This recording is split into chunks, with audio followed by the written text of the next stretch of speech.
Around the middle decades of the 18th century, the vast territory that would eventually become the United States was defined primarily by the slow, rhythmic movement of water and wood. The Atlantic Ocean was not merely a barrier. It was the central logistical fact of existence. For the British Empire, maintaining a presence in North America was an exercise in overcoming distance through the systematic application of maritime technology. The connection between the administrative centers in London and the growing port cities of Boston, New York, and Philadelphia was maintained by the arrival and departure of merchant vessels and ships of the line, which operated according to the vagaries of wind and tide rather than precise schedules. A single voyage across the Atlantic during this period required weeks and often months of isolation. The ships were constructed of oak and pine, sealed with pitch, and rigged with intricate networks of hemp rope and canvas sail. The logistical operation of moving men, gunpowder, muskets, and written orders from the British Isles to the American colonies was a heavy, industrial undertaking. Every item arriving in the colonies had to be accounted for in ledgers, loaded into the damp holds of wooden vessels, and transported across thousands of miles of unpredictable ocean.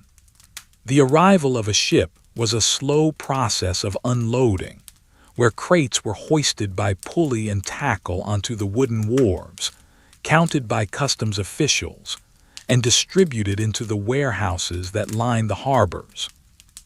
The conflict that would eventually arise was rooted in this physical reality of administration. The British military presence in North America was a structured, hierarchical machine designed for European warfare, but transplanted into a landscape of dense forests and scattered settlements. The British regular, the professional soldier of the era, existed within a system of rigid discipline and standardized equipment. His life was governed by the Manual of Arms, a sequence of movements designed to transform a chaotic battlefield into a grid of predictable fire. The uniform of the British soldier was a product of an industrial supply chain. Heavy red wool, woven and dyed in England, tailored to fit tightly, and adorned with brass buttons that required constant polishing. The equipment carried by these soldiers reflected the technological plateau of the era. The primary tool of the infantryman was the land-pattern musket, commonly known as the Brown Bess. This weapon was a smooth-bore flintlock, a heavy piece of iron and walnut that operated through a mechanical sequence of loading and firing that took years to master. To fire a single shot, a soldier had to retrieve a paper cartridge containing powder and ball, tear it open with his teeth, pour a small amount of powder into the priming pan, close the frizzen, pour the rest of the powder down the barrel, ram the lead ball and paper wadding down with a steel ramrod, and then cock the hammer. This process, repeated hundreds of times in practice, created a rhythm of metallic clicks and thuds that defined the auditory landscape of a military garrison. Garrison life in the colonies was characterized by routine and waiting. In the forts that guarded the harbors or the outposts along the frontier, soldiers spent their days in a cycle of maintenance. Leather belts and cartridge boxes had to be oiled to prevent cracking. Iron barrels had to be scoured to prevent rust in the humid air. The barracks were often cold, smelling of unwashed wool, wood smoke, and stale tobacco. The soldiers were paid little, and their diet consisted of salted beef, hardtack biscuits, and dried peas, provisions that could be stored for months without spoiling, but offered little in the way of nutrition or comfort. This military machine was slow to move, dependent on a train of supply wagons and the condition of the roads, which were often little more than widened trails cut through the wilderness. In contrast to the rigid structure of the British regulars, the colonial approach to defense was embedded in the rhythms of agricultural life. The vast majority of the colonial population lived on farms, their lives dictated by the rising and setting of the sun and the turning of the seasons. Defense was the responsibility of the militia, a system where able-bodied men were required to maintain their own weapons and assemble for periodic training. These musters were often informal, taking place on town greens or open fields. The equipment was not standardized. Men carried fowling pieces, old muskets passed down through generations, or rifles adapted for hunting game in the forests. The militia system was local and decentralized. There was no grand logistical tail stretching back to a capital city. Instead, supplies were gathered from the immediate community. Powder and shot were stored in local magazines, often brick or stone structures kept under lock and key by town selectmen. The training focused less on the rigid geometric maneuvers of European line infantry and more on the practicalities of defending specific plots of land. The friction between these two systems, the professional imperial army and the local agrarian militia, was not initially violent but structural. They represented two different ways of organizing violence and maintaining order. Beneath the military surface lay the complex machinery of mercantilism.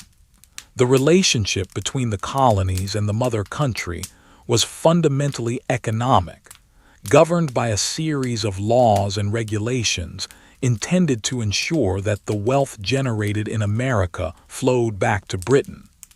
This system required a vast bureaucracy of customs agents, tax collectors, and clerks. In the dimly lit counting houses of the port cities, men stood at tall desks, dipping quill pens into inkwells and inscribing figures into bound ledgers. Every barrel of molasses, every bolt of linen, every crate of tea had to be recorded. The paper used for these records was thick and textured, made from rag pulp. The ink was iron gall, which darkened as it dried and bit into the paper over time. The process of administration was slow and physical. A letter written by a colonial governor to the Board of Trade in London might sit on a desk for days waiting for a ship, then spend weeks in transit, only to arrive in a London office to be filed, read, and eventually answered. The reply would face the same perilous journey back. This lag in communication meant that decisions were often made based on information that was months out of date. The administrative loop was stretched to its breaking point by the sheer geography of the Atlantic. As the 18th century progressed, the British government sought to tighten the gears of this administrative machine. The conclusion of earlier conflicts, particularly the wars against the French, had left the empire with a significant national debt and a vast new territory to manage.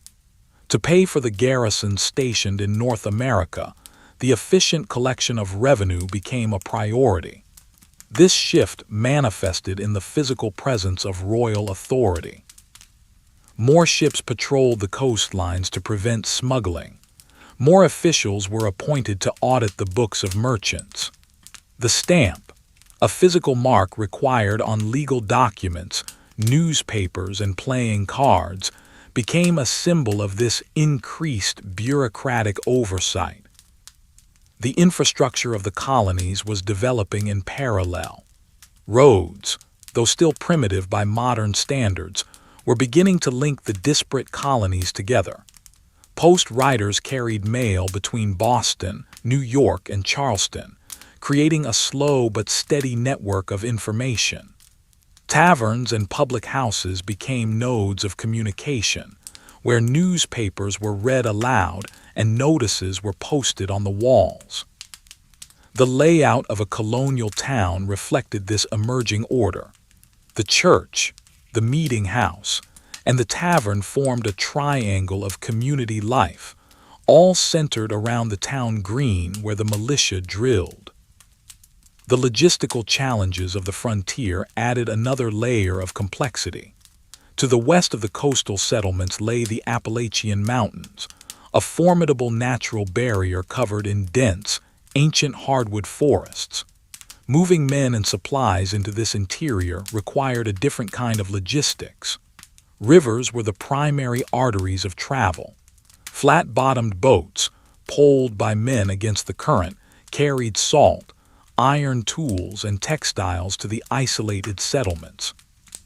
In return, furs and timber floated downstream.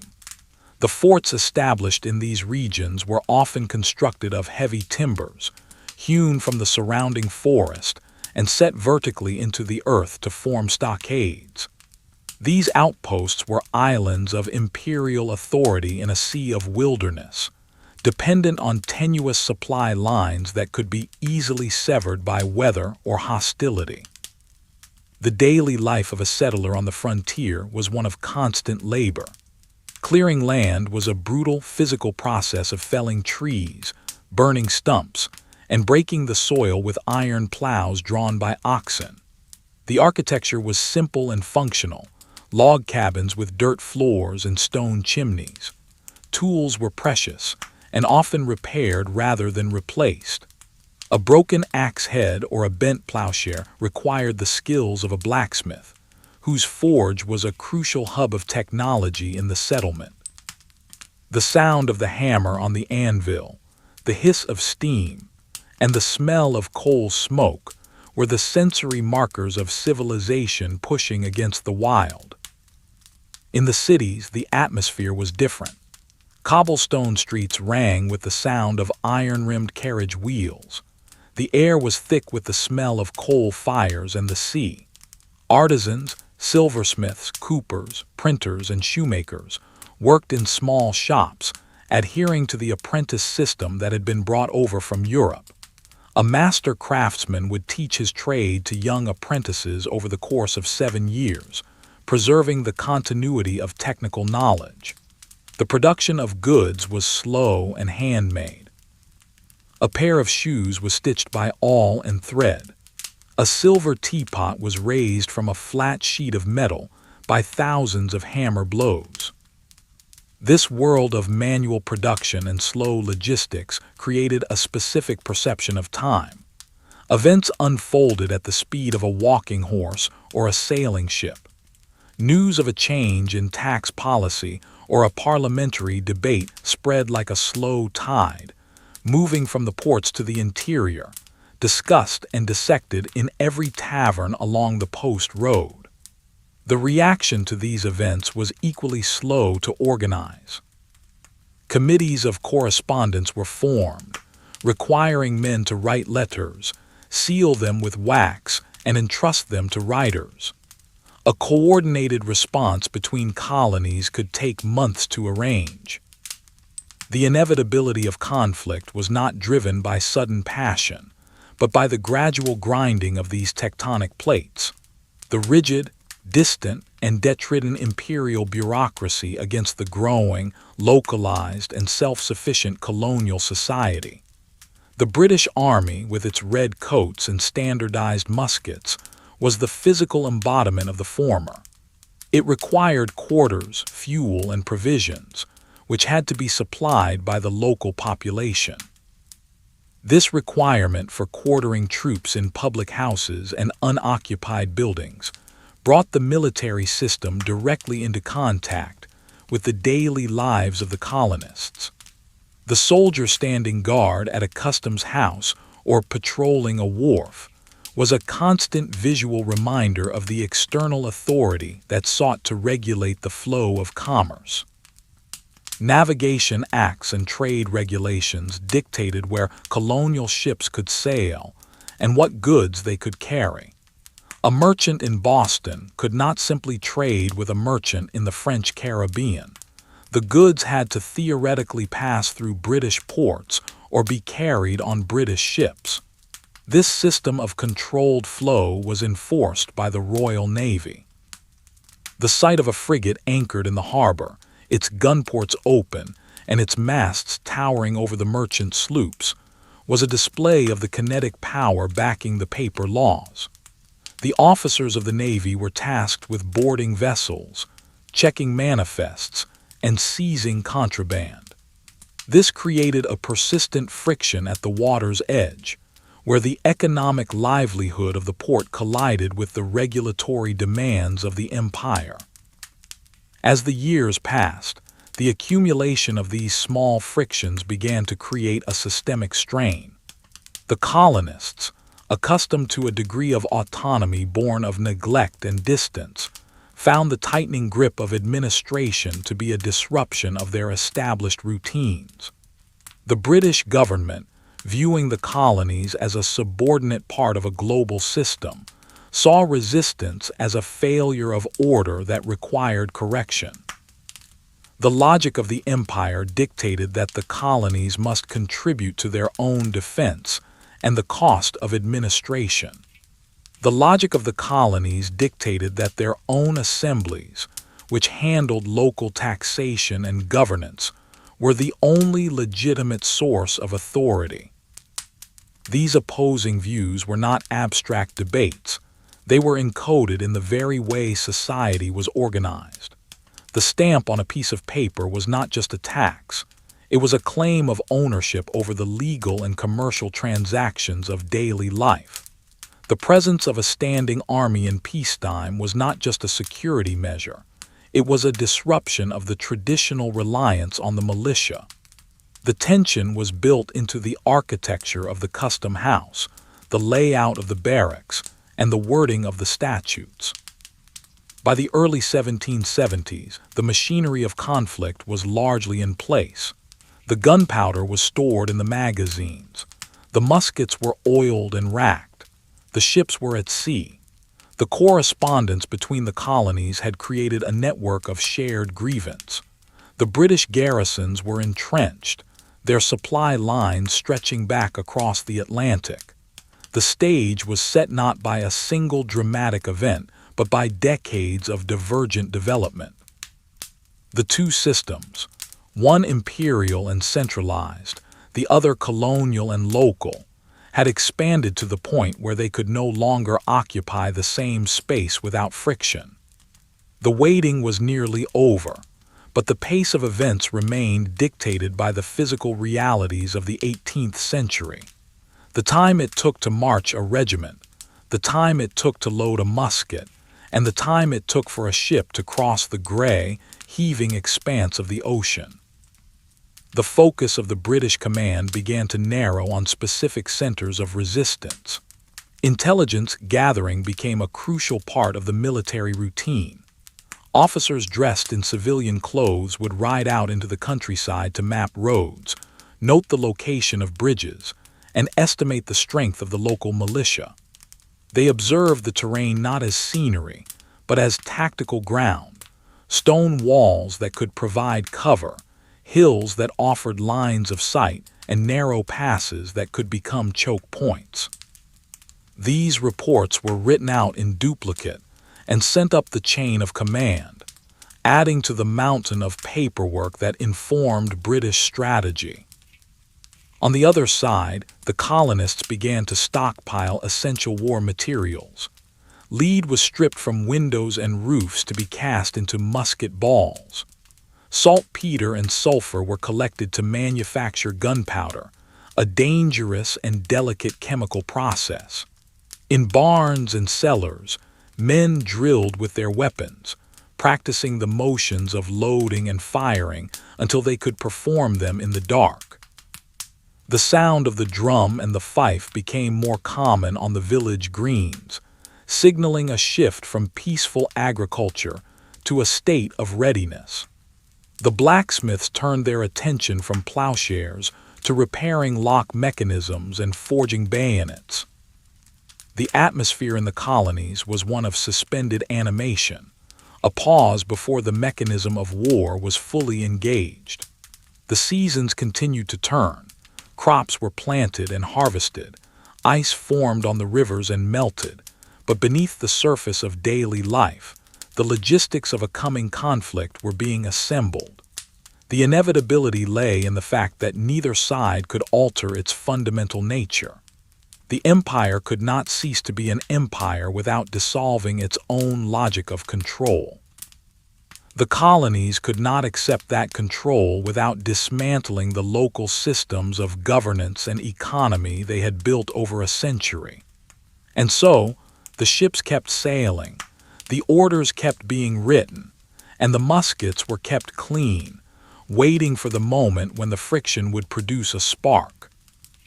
In the armories of London, thousands of new muskets were proof-tested and packed into crates. In the foundries, cannons were cast from molten iron, their bores drilled out to precise calibers. The Quartermaster General's office calculated the tonnage of flour, beef, and rum required to sustain an army in the field for a campaign season. Contracts were signed with merchant shipping firms to provide the necessary transport. The sheer scale of the preparation revealed the magnitude of the task ahead. Reasserting control over a continent required the mobilization of an industrial and maritime power base that was unrivaled in the world. Yet it faced the challenge of projecting that power across an ocean against a population that was armed, organized, and dispersed across a vast landscape. The silence of the pre-war period was heavy with this logistical accumulation. It was a time of counting, measuring, and preparing. The roads, the rivers, the harbors, and the storehouses were the quiet protagonists of the story, the infrastructure upon which the future violence would play out. The conflicts to come were not accidental. They were the result of two expanding systems, each with its own internal logic, moving inexorably toward a collision. The mechanism of the flintlock itself served as a metaphor for the situation.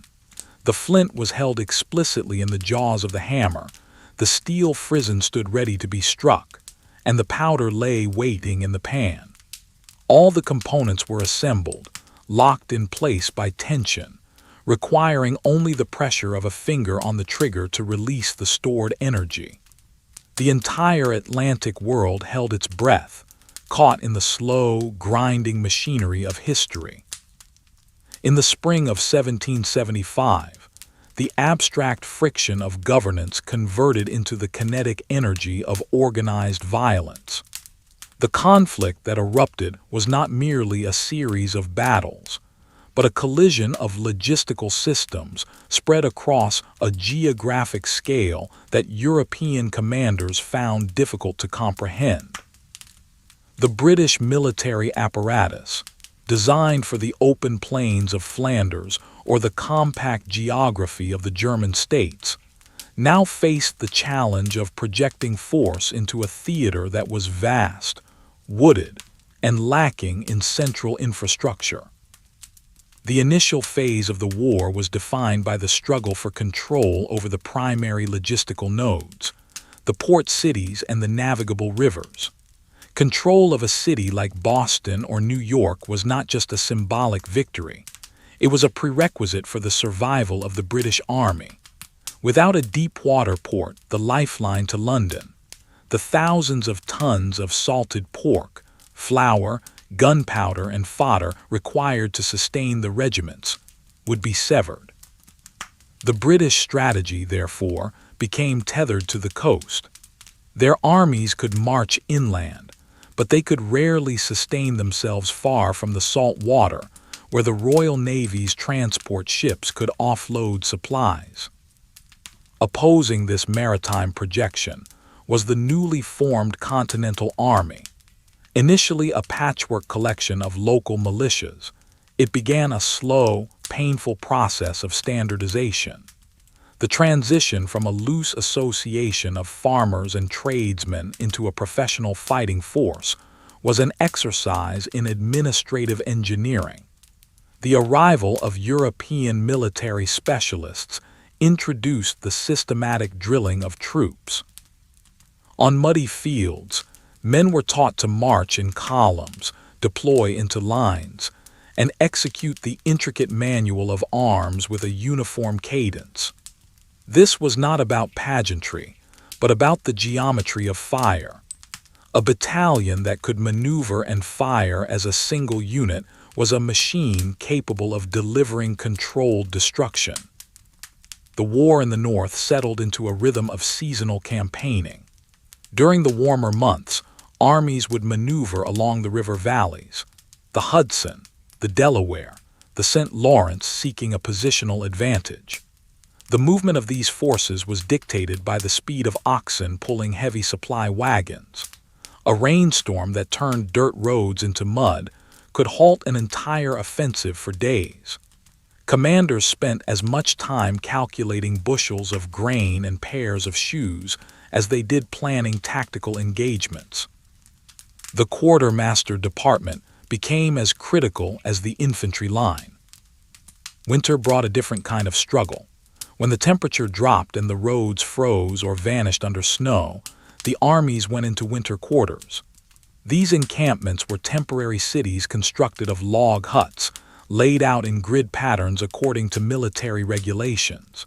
Here, the enemy was not the opposing army, but disease, exposure, and hunger. The logistical challenge shifted to survival. Sanitation protocols were strictly enforced to prevent outbreaks of typhus and dysentery. The daily routine involved wood cutting, foraging parties, and the endless repair of equipment. The survival of the army through the winter depended on the thin stream of supplies that could be procured from the surrounding countryside or smuggled through the British blockade. The introduction of German auxiliary troops, hired by the British Crown, added another layer of complexity to the conflict. These soldiers, often referred to as Hessians, brought their own distinct military culture and equipment to the American theater. Their presence underscored the global nature of the British logistical effort. Manpower was just another resource to be contracted and shipped across the ocean. However, the reliance on foreign troops also complicated the political landscape, reinforcing the colonial narrative of an external, invasive force. As the war dragged on, the geography of the conflict expanded southward. The British High Command, frustrated by the stalemate in the north, sought to exploit the economic value of the southern colonies. This shift in strategy required a massive redeployment of the fleet. Troop transports, escorted by ships of the line, moved regiments from New York to the coasts of the Carolinas and Georgia. The war in the South became a brutal contest of endurance, characterized by long marches through pine barrens and swamps. The heat and humidity took a toll on men wearing heavy wool uniforms, and the lack of developed roads made the movement of artillery exceptionally difficult. The intervention of the French monarchy altered the systemic balance of the war. This was not just an addition of troops, but the integration of a rival naval power. The French Navy challenged British dominance at sea, threatening the vital supply lines that connected the British Army in America to its base in England. For the first time, British commanders had to look over their shoulders at the horizon, worrying that a French fleet might cut off their retreat or intercept their provisions. The flow of French arms, money, and uniforms to the Continental Army also alleviated the chronic shortages that had plagued the American forces.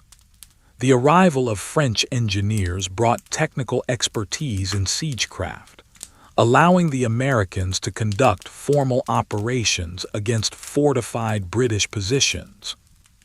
Siege warfare was a slow, mathematical process. It involved the digging of parallel trenches, the construction of earthen redoubts, and the calculated placement of artillery batteries.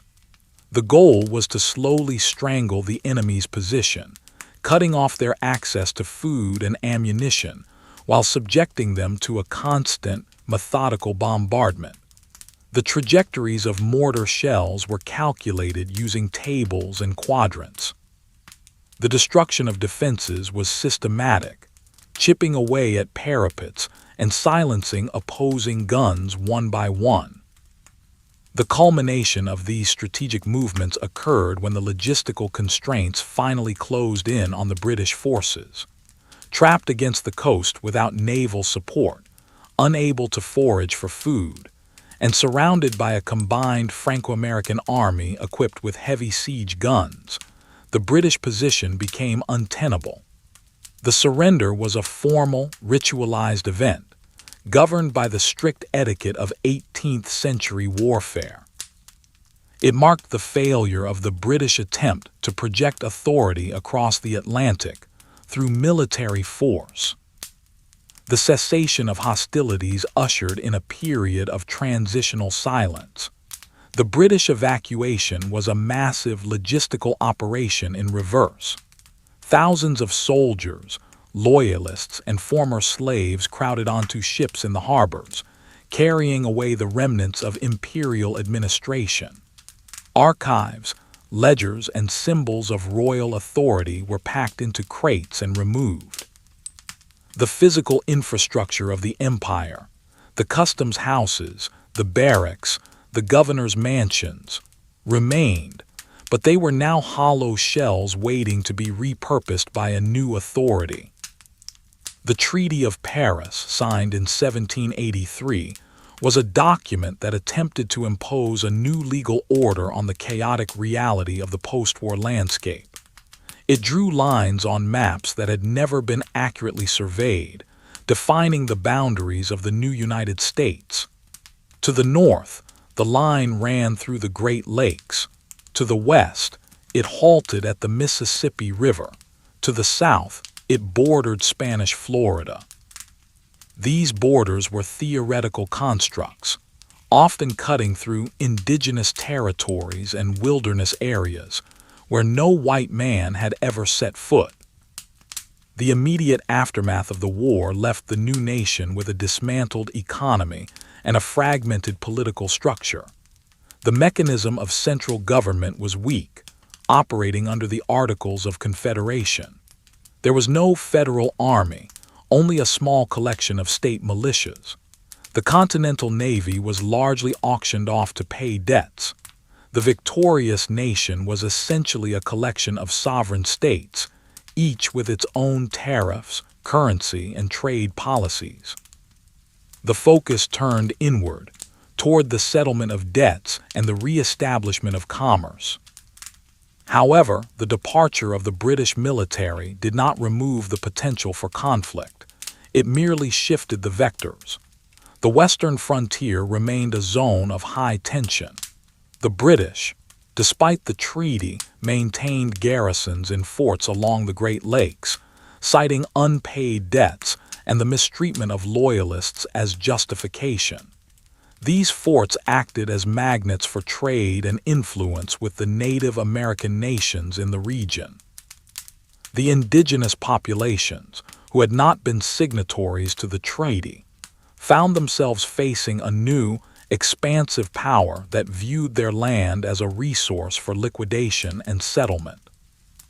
The process of surveying and selling Western lands became a primary engine of the new American system. Surveyors moved west with chains and compasses, imposing a rectangular grid upon the organic landscape of forests and rivers. This grid, the township and range system, transformed the wilderness into a commodity that could be bought, sold, and taxed. It was a bureaucratic conquest that preceded the physical settlement. But this mathematical division of land collided with the reality of indigenous occupancy, setting the stage for a new cycle of violence.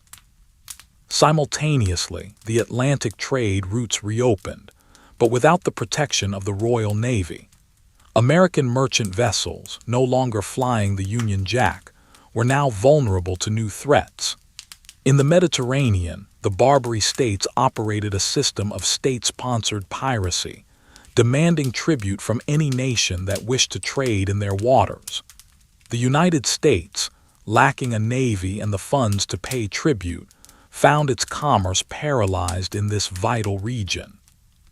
The need to protect merchant shipping began to generate pressure for the creation of a permanent naval force, a concept that faced stiff resistance from those who feared the cost and centralized power of a standing military. The post-revolutionary period was thus defined by a vacuum of power. The removal of the British imperial structure had left a void that the new American institutions were struggling to fill. The rhythm of life returned to the agricultural cycle, but the stability was fragile. The debts incurred during the war weighed heavily on the economy, leading to unrest among farmers who faced foreclosure and high taxes. The courts and the tax collectors replaced the redcoats as the primary objects of local resentment. In the quiet counting houses of Philadelphia and New York, men worried about the fragility of the new republic. They observed the lack of respect shown by European powers, the inability to enforce treaties, and the internal disorder. The realization grew that the independence won on the battlefield required a stronger systemic framework to be sustained. The loose confederation was insufficient to manage the vast territory, the debts, and the looming external threats. The 1780s were a decade of drift and reorganization. The sounds of the drill field had faded, replaced by the scratching of pens in legislative assemblies and the murmurs of discontent in rural taverns. The inevitability of future conflict was written into the unresolved issues of the peace. The unsecured borders, the unprotected trade routes, and the collision between the expanding American grid and the indigenous inhabitants of the continent. The United States had fought its way out of an empire, only to find itself standing alone on a dangerous stage, possessing a vast potential but lacking the machinery to harness it. The map lay open on the table, its edges curling. The ink defining the Mississippi River was dark and definite, but the lands beyond it were hazy, marked with the names of tribes and conjectured geography. The Atlantic Ocean, once the highway of empire, was now a chaotic expanse where the flag of the new republic commanded no respect. The systems of the old world were watching, waiting to see if the new experiment would collapse under its own weight or forge a new iron logic of its own. In the final years of the 18th century, the young republic turned its attention to the construction of a physical instrument capable of asserting sovereignty at sea. The dismantling of the Continental Navy had left American merchant vessels exposed to the depredations of European powers and North African corsairs. To address this vulnerability, the government authorized the building of a small fleet of heavy frigates. These were not repurposed merchantmen, but specialized warships designed with a specific architectural philosophy. The hulls were framed with live oak, a dense, rot-resistant timber harvested from the coastal islands of Georgia. The wood was so hard that it often blunted the axes of the shipwrights, but when assembled into a lattice of ribs and planking, it created a structure of immense durability. The shipyards in Philadelphia, Boston, and Baltimore became hives of specialized industry. The process of building a frigate was a massive coordination of material science and labor. Copper bolts, forged to resist corrosion from salt water, fastened the timbers. Vast quantities of hemp were twisted into cables for the rigging. The masts were stepped, massive pine trunks lowered into the keel, supporting acres of canvas sail. These vessels represented the pinnacle of American technical ambition at the time, designed to be faster than anything, stronger and stronger than anything faster. This naval rearmament coincided with a strange, nebulous conflict known as the Quasi-War. It was a war defined by the absence of a formal declaration, fought almost entirely on the ocean against the French Republic. The friction arose from the breakdown of diplomatic agreements and the French seizure of American trading ships. The combat did not involve armies marching across land, but was a game of cat and mouse played out in the shipping lanes of the Caribbean and the Atlantic. American frigates and revenue cutters patrolled the trade routes, hunting for French privateers, privately owned vessels licensed by their government to raid enemy commerce. The rhythm of this naval war was dictated by the horizon. Lookouts perched high in the rigging scanned the sea for the silhouette of a sail. Identification was a slow process of signal flags and closing distance. When engagement occurred, it was a brutal exchange of heavy iron shot. The logistics of naval gunnery required a coordinated team of men to sponge, load, run out, aim, and fire cannons weighing thousands of pounds on a rolling deck. The damage was visceral: shattered wood, torn rigging, and the splintering of hulls. Yet, the strategic goal was often the capture of the vessel rather than its destruction, as a captured ship and its cargo were valuable prizes adjudicated in admiralty courts. Simultaneously, the United States faced a persistent systemic threat in the Mediterranean. The Barbary states of North Africa, Algiers, Tunis, Tripoli, and Morocco, operated a long-established economy based on demanding tribute from seafaring nations. Those who did not pay saw their ships seized and their crews enslaved. For years, the American government had paid ransoms and tribute, transporting kegs of silver dollars and naval stores to the rulers of these states. This flow of wealth was a logistical concession, a calculation that paying was cheaper than fighting. However, as the demands increased and the indignity chafed, the calculation shifted. The decision to send a naval squadron to the Mediterranean involved projecting power thousands of miles from home ports.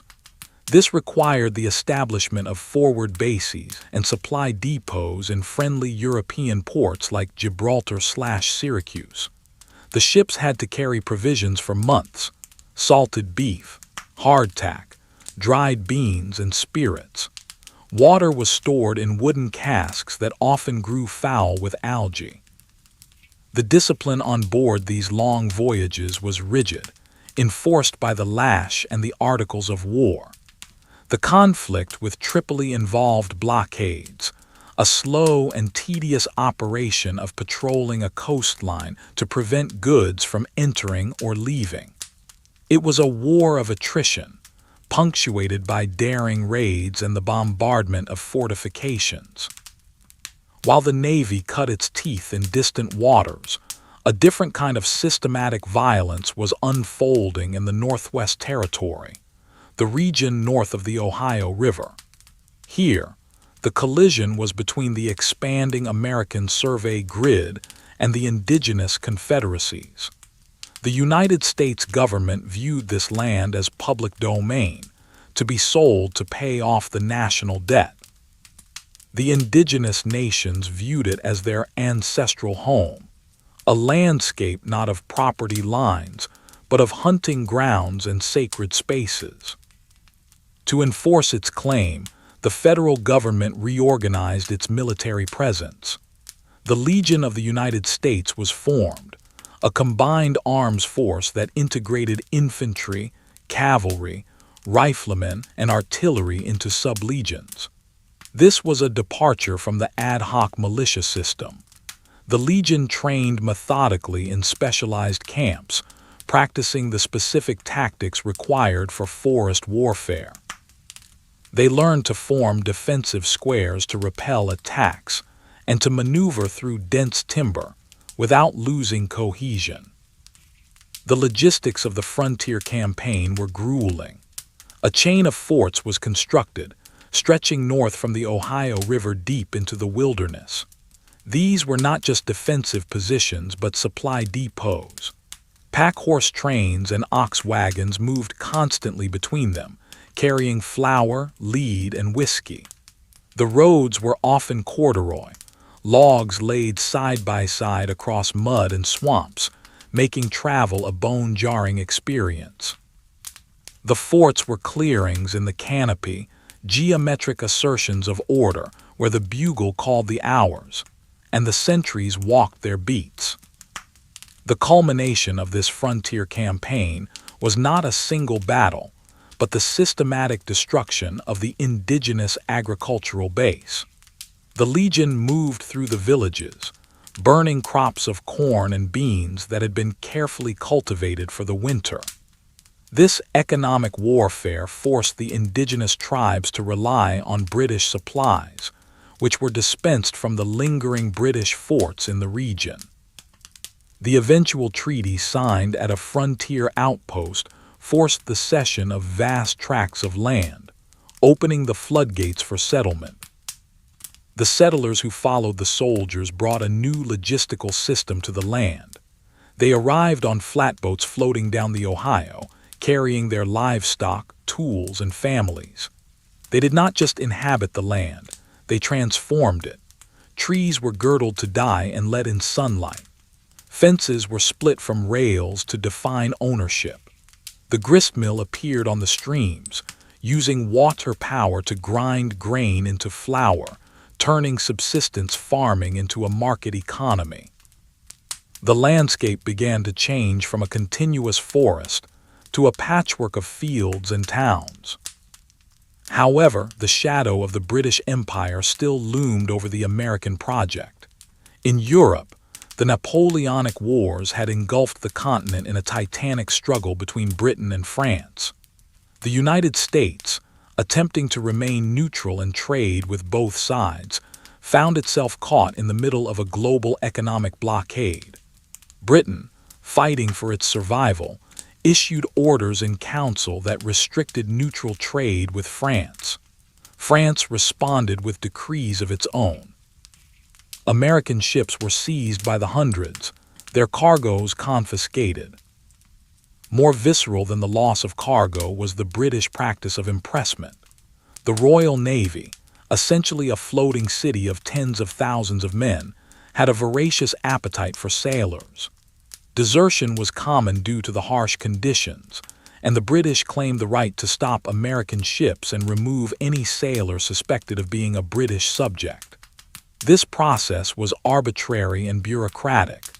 A lieutenant from a British frigate would board an American merchantman, line up the crew, and inspect them. Men were taken based on their accent, their appearance, or simply the British officer's need to fill out a watch bill. Thousands of American sailors were forcibly integrated into the British naval machine, compelled to serve on foreign decks. This systemic violation of sovereignty created a slow-burning pressure. It was not a sudden crisis, but a cumulative humiliation. The American government attempted to respond with economic sanctions. The Embargo Act was passed, a self-imposed blockade that forbade American ships from leaving for foreign ports. The logic was that cutting off American grain and raw materials would force Britain and France to respect American neutrality. In practice, the embargo devastated the American economy. Ships rotted at the wharves, their masts creating a forest of dead wood in the harbors of Salem and New York. Sailors were unemployed and merchants went bankrupt. The system of commerce, the lifeblood of the coastal cities, was induced into a coma. The failure of economic coercion shifted the momentum back toward military solutions. In the Western Territories, the belief persisted that the British in Canada were arming and inciting the indigenous tribes to resist American expansion.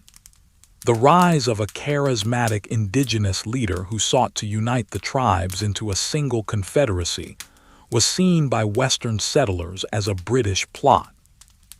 The fear of frontier raids mixed with the anger over maritime rights to create a political climate favorable to war. By the second decade of the 19th century, the United States was a nation caught in a vice. On the ocean, its commerce was strangled by the British naval blockade. On the frontier, its expansion was checked by indigenous resistance supported by British logistics. The choice for war was driven by the perceived necessity to break these constraints. It was a decision to engage the world's preeminent naval and industrial power with a fragmented and unprepared military system. The preparations for this new conflict were uneven. The regular army was small and scattered in frontier garrisons. The state militias were ill-trained and often constitutionally opposed to leaving their own borders. The treasury was depleted from the years of the embargo. Yet the orders went out. Recruitment depots were opened in the cities. Contracts were issued for muskets and uniforms. The logistical machinery, rusty and underfunded, began to creak into motion. The declaration of war in 1812 was a procedural act that formalized the existing state of friction. It set in motion a conflict that would be fought across a sprawling theater, on the deep waters of the Atlantic, on the freshwater seas of the Great Lakes, and along the scorched perimeter of the frontier. It was a war of three distinct systems: the maritime, the continental, and the indigenous, all colliding in a chaotic struggle for the future of the North American continent. The thick scantlings of the ship's hull were shaded in dark ink, illustrating the layers of planking and framing designed to absorb the shock of cannonballs. The diagram emphasized the density and weight of the construction, a visual representation of the material commitment required to survive in a hostile Atlantic world. The spaces between the decks were cramped, filled with the geometry of gun carriages and the storage of powder, a claustrophobic wooden world where the coming battles would be decided. By the summer of 1812, the North American continent was engulfed in a conflict that operated on three distinct logistical planes: the high seas, the freshwater lakes of the interior, and the coastal estuaries. The war that unfolded was less a cohesive strategic campaign than a series of disconnected struggles, each defined by the specific geography and the limitations of moving men and materiel through difficult terrain. On the Great Lakes, a peculiar industrial race began. The control of these inland seas was paramount for any invasion of Canada or defense of the American Northwest. However, there were no existing fleets of significance. The opposing sides engaged in a frenzy of shipbuilding in the wilderness. Shipwrights were marched hundreds of miles from the coast to remote outposts on Lake Erie and Lake Ontario. Trees were felled in the surrounding forests, often white oak and cedar, and hewn into shape immediately. The timber was green, unseasoned, and full of sap, meaning the ships built from it would rot quickly, but they only needed to last for a season or two. The logistical bottleneck for these freshwater navies was the equipment that could not be manufactured on the frontier. Cannons, heavy anchors, iron chains, and canvas sails had to be hauled overland from the eastern seaboard or up the St. Lawrence River. Teams of oxen dragged sledges laden with naval ordnance through the mud and snow of the Appalachian gaps. A single heavy cable for a flagship's anchor required a dedicated wagon train. The pace of construction was dictated by the arrival of these convoys. The resulting fleets were improvised but lethal, commanded by young officers who transferred the rigid discipline of the saltwater navy to these enclosed waters. On the Atlantic, the initial phase of the war was characterized by shock. The heavy American frigates, built with their dense live oak frames and heavy scantlings, encountered the standard cruisers of the Royal Navy in single-ship actions. The result was a technical surprise for the British establishment. American gunnery was deliberate and accurate, smashing the hulls of their opponents, while the American ships absorbed punishment that would have shattered lighter vessels. These engagements were not fleet battles but duel-like encounters, where the management of wind and the timing of broadsides determined the outcome. However, the weight of the British naval system soon asserted itself. The Admiralty in London shifted its resources, instituting a suffocating blockade of the American coast. The British fleet did not need to win battles. It simply needed to exist in force off the major ports. A cordon of ships of the line stationed off New York, the Chesapeake, and Charleston strangled American maritime traffic. The coastal trade, which moved flour and cotton between states, was forced onto the wretched internal road network. Prices of imported goods skyrocketed, while domestic produce rotted in warehouses for lack of transport. The economy of the port cities ground to a halt, the silence of the wharves broken only by the lapping of the tide. In the Chesapeake Bay, the war took on a different character. The British utilized their amphibious mobility to launch raids at will. A fleet would appear off a river mouth, land a force of marines and sailors, burn warehouses and confiscate tobacco, and then vanish before the local militia could assemble.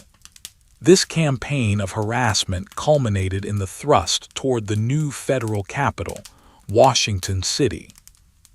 The defense of the capital revealed the systemic weakness of the American militia structure when facing a concentrated professional force.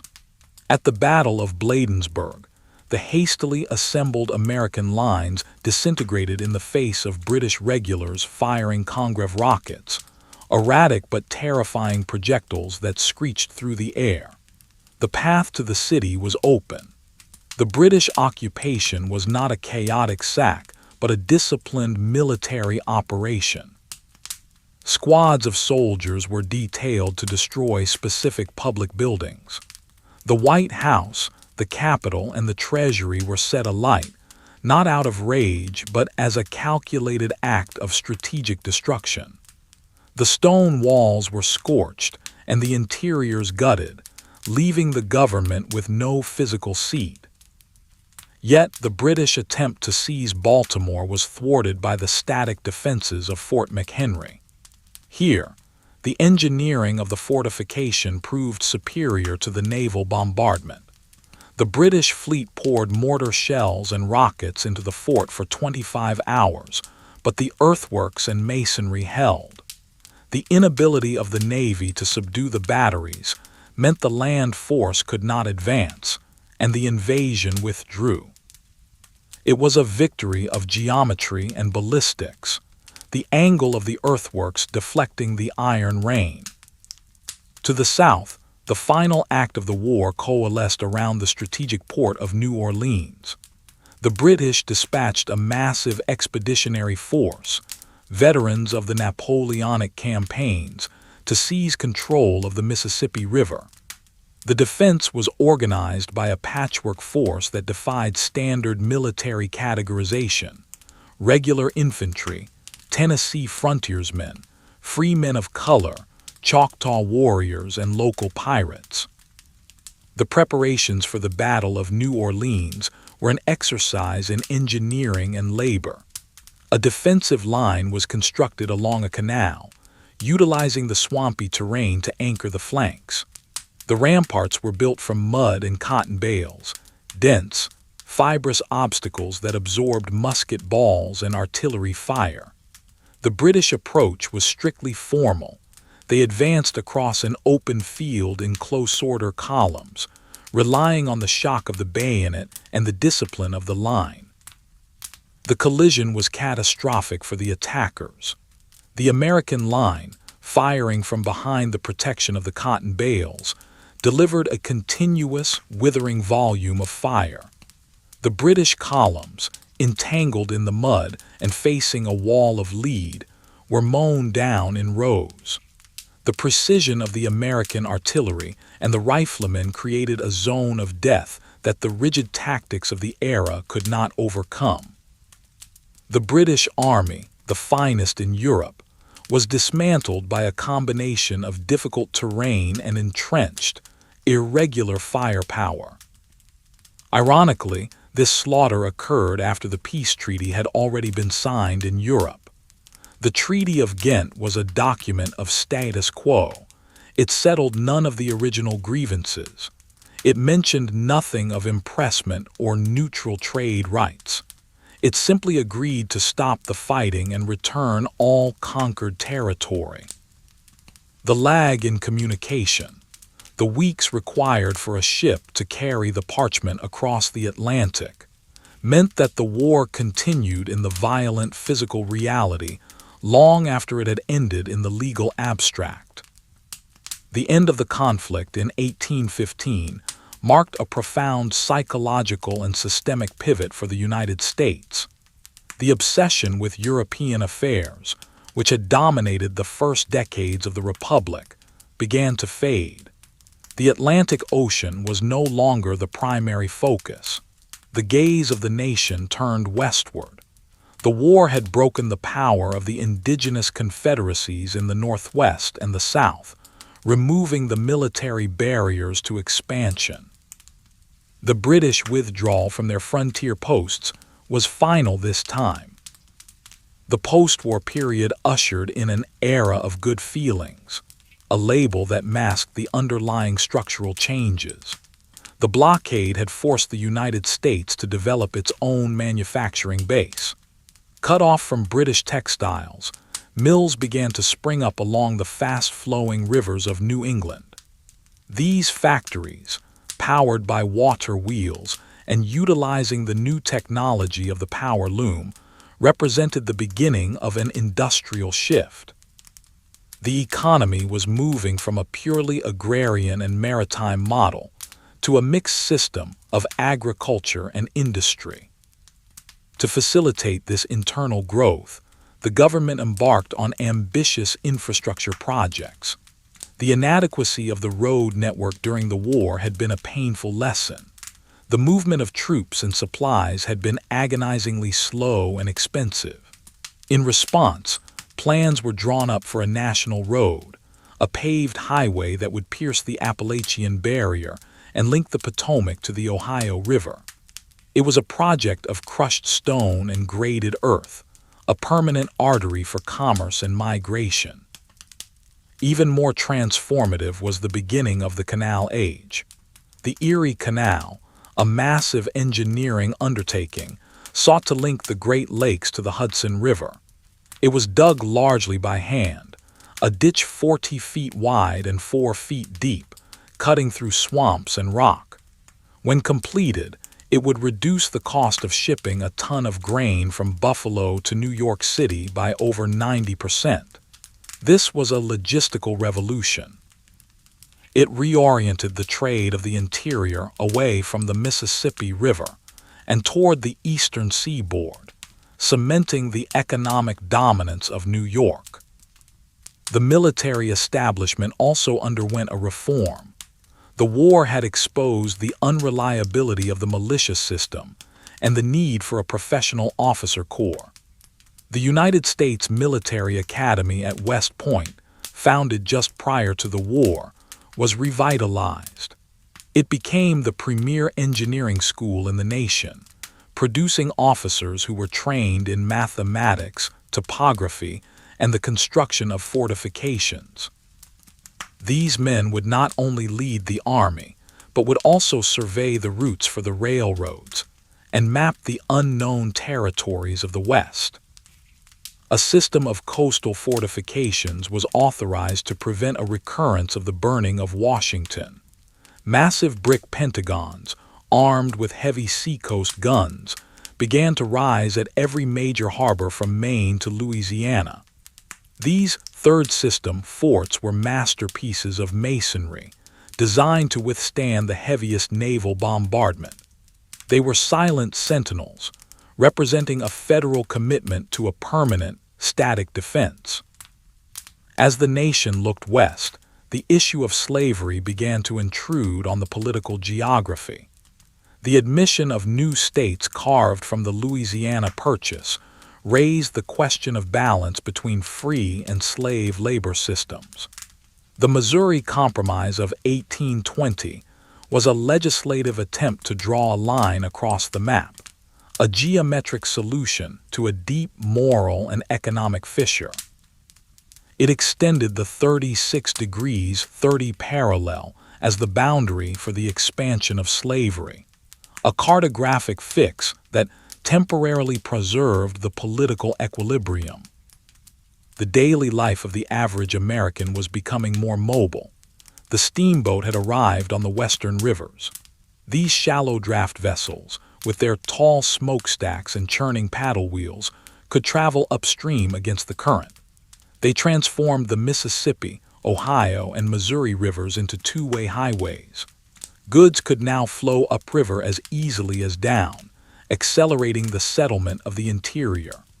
The sound of the steam whistle became the anthem of the frontier, replacing the solitary crack of the rifle.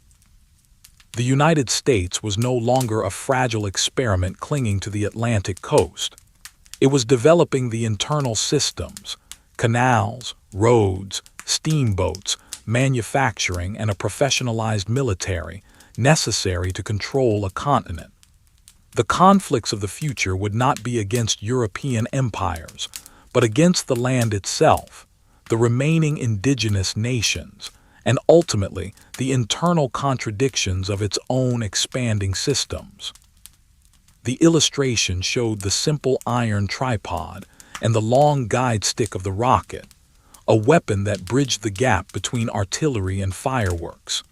It was a symbol of the technological terror that had briefly overwhelmed the militia, a reminder that the young nation still had to adapt to the evolving machinery of war. The background of the plate was stark, emphasizing the mechanical nature of the device that had etched the rocket's red glare into the national consciousness. By the late 1820s and early 1830s, the focus of the United States government had shifted decisively away from the Atlantic horizon and inward, toward the deep interior of the continent. The era of maritime confrontation was receding, replaced by a systematic effort to reorder the demographics and sovereignty of the land west of the Appalachians. The primary mechanism for this reordering was the War Department, which undertook a series of operations that were bureaucratic in design but physical in execution. The implementation of the Indian Removal Act was, fundamentally, a logistical project of immense scale. It treated entire populations not as distinct cultures, but as units of transport to be moved from one geographic coordinate to another. The planning involved the calculation of mileage, the contracting of steamboats, and the procurement of wagons. Surveyors were dispatched to the Indian Territory, west of the Mississippi, a region of tallgrass prairie in what is now Oklahoma, to grid out new boundaries for the displaced nations. These lines on the map were drawn without regard for the traditional topography of the land, imposing a rigid administrative geometry on the open plains. The physical process of removal began with the construction of stockades, temporary detention centers built of rough-hewn timber. Here, families were assembled and held while the logistics of the march were finalized. The contracts issued by the government specified the daily ration per person, typically corn, salt pork, and beef. However, the supply chain was often corrupt or inefficient. Contractors, looking to maximize profit, often provided meat that was heavily salted or on the verge of spoiling, and flour that was weevil-infested. The movement itself was organized into detachments, each led by a conductor who was responsible for the schedule and the supplies. The routes taken were dictated by the geography of river crossings and the condition of the roads. In the winter months, the roads turned to frozen ruts that shattered wagon wheels and lamed the oxen. The pace was slow, determined by the walking speed of the elderly and the infirm. There were no distinct battles in this phase, only the daily attrition of exposure and disease. The Trail of Tears was not a singular event, but a series of forced marches occurring over several years, a continuous operation of moving human beings across a landscape that was ill-equipped to support them. While the removal of the Cherokee, Creek, Choctaw, and Chickasaw proceeded with grim administrative efficiency, the situation in the Florida Territory devolved into a protracted, asymmetrical conflict. The Second Seminole War was a collision between the standard military doctrine of the United States and the specific environmental reality of the Everglades. The U.S. Army, trained for open-field maneuvering, found itself in a landscape of sawgrass, cypress swamps, and humidity that rotted uniforms and rusted muskets. The Seminoles did not present a static target. They utilized the terrain as a fortress, operating from hidden hammocks, islands of dry ground within the swamp. Their logistics were decentralized. They lived off the land, utilizing Kunti root for flour and cattle captured from settlers. The U.S. Army responded by attempting to grid the swamp. They constructed a network of small forts and blockhouses, connected by roads cut laboriously through the wilderness. These outposts were miserable, isolated stations where soldiers battled mosquitoes and fevers more often than the enemy. The war became a grind of patrols, ambushes, and the systematic destruction of Seminole crops. It was a conflict of attrition that drained the treasury and frustrated the command structure, proving that the standard mechanisms of state power struggled to grip a fluid, irregular foe. Far to the west, beyond the borders of the United States, a different kind of demographic shift was occurring in the Mexican province of Tejas. The Mexican government, seeking to populate its northern frontier and create a buffer against Comanche raids, had utilized the impresario system. This was a contractual arrangement where land agents, impresarios, were granted vast tracts of land in exchange for recruiting settlers. The settlers who arrived were primarily from the American South, bringing with them their own agricultural systems, their Protestant religion, and, crucially, the institution of slavery, which was technically illegal under Mexican law. The friction in Texas was structural. The settlers, or Texians, were accustomed to the English common law system, with its emphasis on local juries and distinct property rights. The Mexican legal system was based on Napoleonic codes, centralized and bureaucratic. The requirement that all official documents be in Spanish and all legal business be conducted in distant administrative centers created a disconnect. The American settlers did not integrate. They transplanted their own society whole, creating enclaves that functioned as extensions of the United States.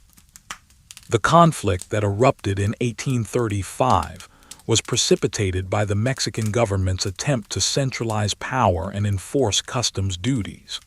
The repeal of the Federalist Constitution of 1824 and the rise of Antonio Lopez de Santa Anna signaled a shift toward a unitary state. Santa Anna viewed the Texian resistance not as a political disagreement, but as a rebellion that required a police action. He assembled an army and began the march north. The logistics of the Mexican army's advance were harrowing. To reach Texas, the army had to cross hundreds of miles of high desert. Water was scarce, and the supply lines were stretched to the breaking point. The soldiers, many of them conscripts from the tropical regions of the Yucatan, were ill-equipped for the freezing blue northers, sudden cold fronts that swept across the plains. The attrition rate on the march was high, with men and pack animals dying of exposure and exhaustion before a shot was fired. The Siege of the Alamo in San Antonio de Bexar was a confrontation of fixed fortifications against artillery. The Mission, a former church and convent, had been hastily converted into a fortress. Engineers had built earthen ramps to mount cannons on the walls and palisades to close the gaps. However, the perimeter was too large for the small garrison to defend effectively. The Mexican tactics were methodical.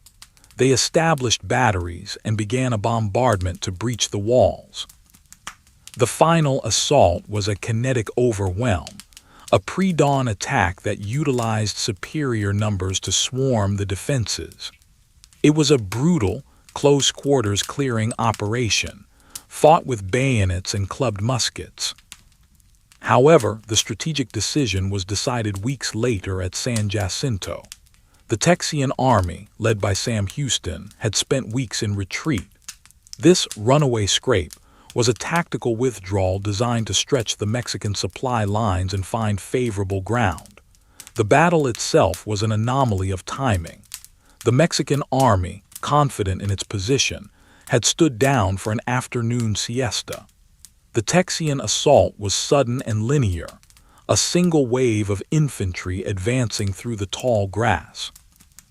The engagement lasted only 18 minutes. It was a collapse of command and control on the Mexican side, leading to a rout. The capture of Santa Ana effectively secured the de facto independence of Texas, though Mexico refused to recognize it legally. For the next decade, the Republic of Texas existed in a state of suspended animation. It was a nation rich in land but poor in specie.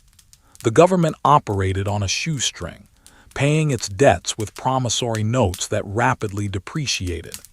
To defend its vast frontier against both Mexican incursions and Comanche raids, the Republic relied on the Texas Rangers. This force was not a standard army but a mounted constabulary. They adopted the weaponry and tactics best suited to the environment. The Colt Patterson revolver, a new invention involving a revolving cylinder, gave a mounted man the ability to fire multiple shots without reloading, a technological advantage that began to shift the balance of power on the plains. While Texas struggled with its sovereignty, a massive migration was beginning further north. The Oregon Trail became the conduit for a demographic invasion of the Pacific Northwest. This was not a military conquest but a logistical one, undertaken by families. The Prairie Schooner, a smaller, lighter version of the Conestoga wagon, was the vehicle of this expansion. It was an engineering marvel of wood and iron, designed to flex over rough terrain. The wheels were rimmed with iron tires that had to be kept tight in the dry air. If the wood shrank, the tire would slip off, crippling the vehicle. The daily routine of the Oregon Trail was a masterclass in repetitive labor. The day began before dawn. Oxen had to be rounded up, yoked, and hitched. The diet was monotonous: bacon, coffee, and biscuits made from flour and saleratus baking soda. Water was the critical resource. Barrels had to be refilled at every opportunity. The route followed the Platte River, a flat, muddy ribbon of water that guided the wagons across the Great Plains. The ascent through the South Pass of the Rockies was gradual, a wide gap that allowed wagons to cross the Continental Divide without dismantling. The sheer volume of this migration began to alter the geopolitical reality. American settlers in the Oregon Country, effectively a joint occupation zone with Britain, began to outnumber the British fur traders of the Hudson's Bay Company. The settlers established provisional governments, cleared land for farms, and built towns. They were creating facts on the ground, a permanent agricultural presence that no diplomatic treaty could easily ignore. The system of the fur trade, dependent on wilderness and mobile trapping, was being displaced by the system of the plow and the fence. By the mid-1840s, the concept of manifest destiny had coalesced from a vague sentiment into a political platform. It was the belief that the expansion of the United States to the Pacific Ocean was divinely ordained and inevitable. This ideology provided the justification for the annexation of Texas in 1845. The admission of Texas as the 28th state was not merely a legislative act, it was a triggering event. The Mexican government had long warned that annexation would be viewed as a declaration of war. The United States began to position its military pieces for the coming collision. The Army of Observation, commanded by General Zachary Taylor, was ordered to the Corpus Christi area at the mouth of the Nueces River. This army was a mix of veterans from the Seminole Wars and New West Point graduates. It was a small, professional force, highly drilled and disciplined.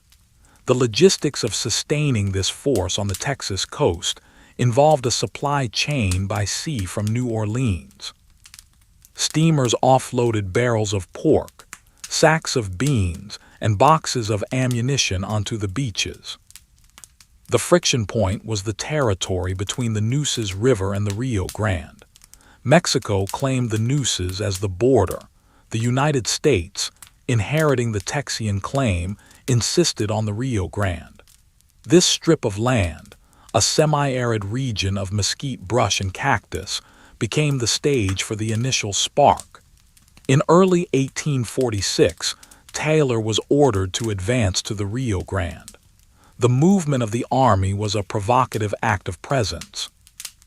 They built a star-shaped earthen fort, Fort Texas, opposite the Mexican town of Matamoros. The guns of the two nations now faced each other across the muddy water of the river. The inevitability of the Mexican-American War lay in the incompatibility of the two expanding systems. The United States was driven by a demographic and economic imperative to absorb the land to the west. Its population was doubling every 25 years, and its economy was increasingly fueled by the acquisition of territory for cotton cultivation and grain farming. Mexico, plagued by political instability and economic stagnation, was struggling to maintain control over its northern territories, which were effectively autonomous due to distance and neglect. The conflict was also a test of military modernization. The U.S. Army that marched to the Rio Grande was equipped with the Model 1841 Mississippi rifle and the new flying artillery.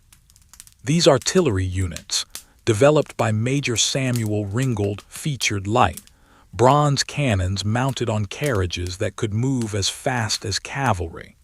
The gunners rode on horses rather than walking beside the guns. This mobility allowed the artillery to redeploy rapidly on the battlefield, concentrating fire where it was needed most. It was a tactical innovation that would prove decisive in the open terrain of northern Mexico. Behind the army lay the quartermaster department, which had to solve the problem of supplying a force in a foreign desert. The wagon train became the lifeline. Thousands of mules were purchased, and teamsters were hired to drive them. The logistical tail of the army grew longer with every mile it advanced. Water, forage for the animals, and wood for cooking fires were constant concerns. The army could not live off the land in the sparsely populated chaparral. Everything had to be brought from the depot. In Washington, the political machinery was also gearing up. President James K. Polk managed the war with a level of micromanagement previously unseen. He spent hours in his office reviewing maps and correspondence, coordinating the movements of the Army and the Navy. The communication lag was still significant. It took weeks for news of a battle to reach the capital. but the telegraph was beginning to shrink the distance in the settled East. The war would be the first to be reported in near real time by a press corps that utilized the Pony Express and steamboats to rush dispatches to New Orleans, where they were telegraphed to New York and Washington. The stage was set for a conflict that would be fought on a continental scale. It would involve amphibious landings, long marches through enemy territory, and the occupation of a foreign capital. It was a war of conquest, driven by the cold logic of maps and the heated pressure of demographics. The silence of the mesquite scrub along the Rio Grande was about to be broken by the specific, mechanical sounds of 19th century warfare. The jingle of cavalry harnesses, the creak of artillery wheels, and the sharp report of rifled muskets. The map depicted the contested strip of land, shaded to indicate the overlapping claims. The Rio Grande wound its way along the bottom, a definitive geographic barrier, while the Nueces ran to the north. The route of General Taylor's march was marked, a line of ink cutting through the blank space of the Wild Horse Desert, terminating at the fortifications opposite Matamoros. It was a visual representation of the diplomatic impasse that could only be resolved by force. In the spring of 1846, the diplomatic impasse on the Rio Grande dissolved into the mechanical reality of artillery fire. The opening engagements at Palo Alto and Resaca de la Palma were defined by the supremacy of American industrial ordnance. The flying artillery, light bronze six-pounders drawn by rapid horses, maneuvered across the sharp sawgrass of the prairie with a fluidity that the Mexican static lines could not match. The American gunners, drilling endlessly in the months prior, sustained a rate of fire that tore through the dense chaparral. It was a victory of ballistics and mobility, where the sheer weight of metal delivered per minute dictated the outcome. The war then shifted from a border skirmish to a campaign of deep invasion. This required a logistical operation of a complexity never before attempted by the United States, an amphibious landing on a hostile foreign shore. The target was Veracruz, the principal port of Mexico. The planning for this operation involved the fabrication of specialized surfboats, flat-bottomed craft designed to stack inside one another for transport. The invasion fleet, a convergence of steam frigates and sailing transports, gathered off the coast, a floating city of masts and smokestacks rolling in the Gulf swell. The landing itself was a triumph of schedule and order. On a calm morning, thousands of soldiers were transferred from the transports to the surfboats, rowed toward the beach in disciplined waves, and deposited on the sand without the loss of a single life. The subsequent siege of Veracruz was a mathematical exercise. American engineers encircled the city with a line of batteries. They calculated the parabolic arcs required to lob shells over the city walls. The bombardment was continuous and systematic, a grinding attrition that forced capitulation not through infantry assault, but through the overwhelming application of explosive force. From the coast, the army began the ascent toward the capital, Mexico City. This route, climbing from the tropical lowlands to the high central plateau, followed the path of the Spanish conquest 3 centuries earlier. The logistics of the march were brutal. The soldiers wore heavy wool uniforms in the sweltering heat.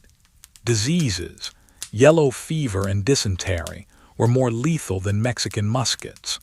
The supply line stretching back to Veracruz was tenuous, vulnerable to guerrilla raids. To solve this, the American commander, General Winfield Scott, made the audacious decision to cut his own communications. He abandoned his supply line, ordering the army to subsist on the land.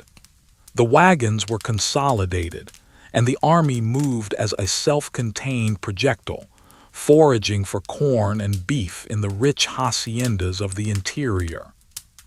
The battles for Mexico City, Contreras, Churubusco, Chapultepec were assaults on fortified positions. They involved the complex coordination of infantry rushing through lava fields and across causeways, supported by the precise fire of howitzers.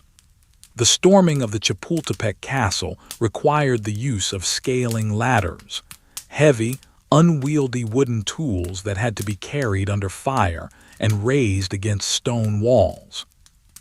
The final entry into the capital was a procession of dusty, ragged men marching into the Grand Plaza, the halls of Montezuma, effectively decapitating the Mexican state.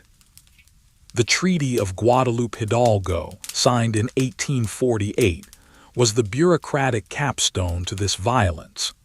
It transferred over half of Mexico's territory to the United States, a landmass including present-day California, Nevada, Utah, Arizona, and parts of New Mexico and Colorado.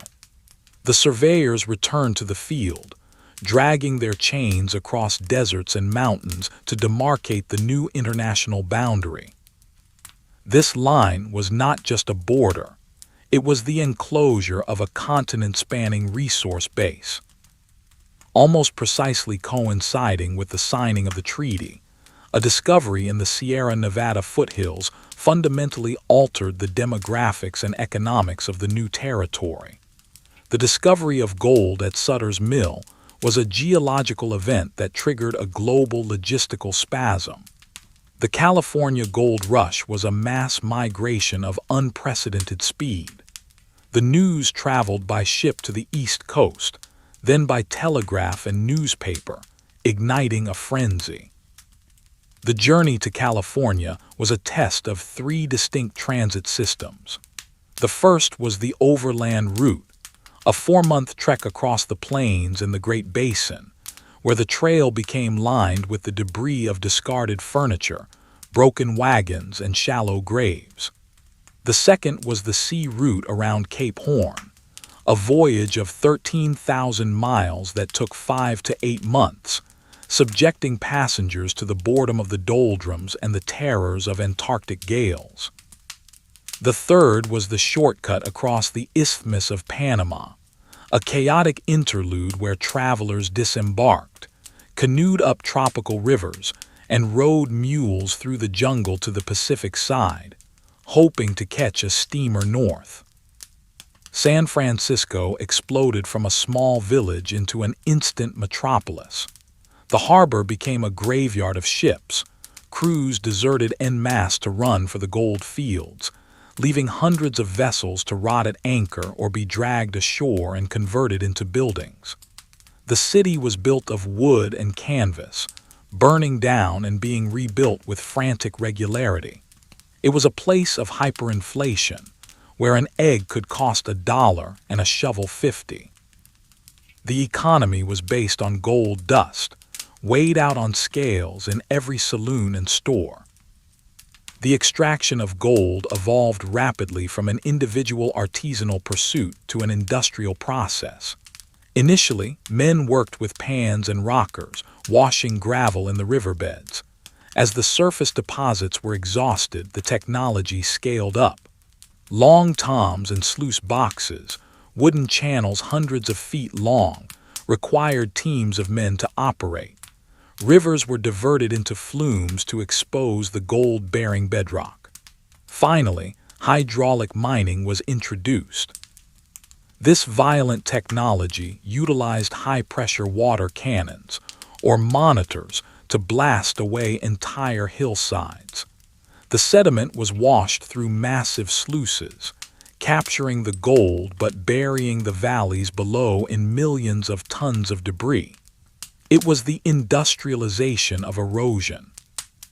The sudden influx of population and wealth into California forced the political machinery in Washington to confront the issue of organization. The territory bypassed the slow, traditional territorial phase and applied directly for statehood. This disrupted the delicate balance of the Senate, where the number of free and slave states had been carefully kept equal. The Compromise of 1850 was a legislative attempt to patch this fissure. It was a complex omnibus bill, a collection of statutes designed to offer something to everyone. California entered as a free state. The slave trade was abolished in Washington, D.C., but a stricter Fugitive Slave Act was enacted. The Fugitive Slave Act was a federalization of capture.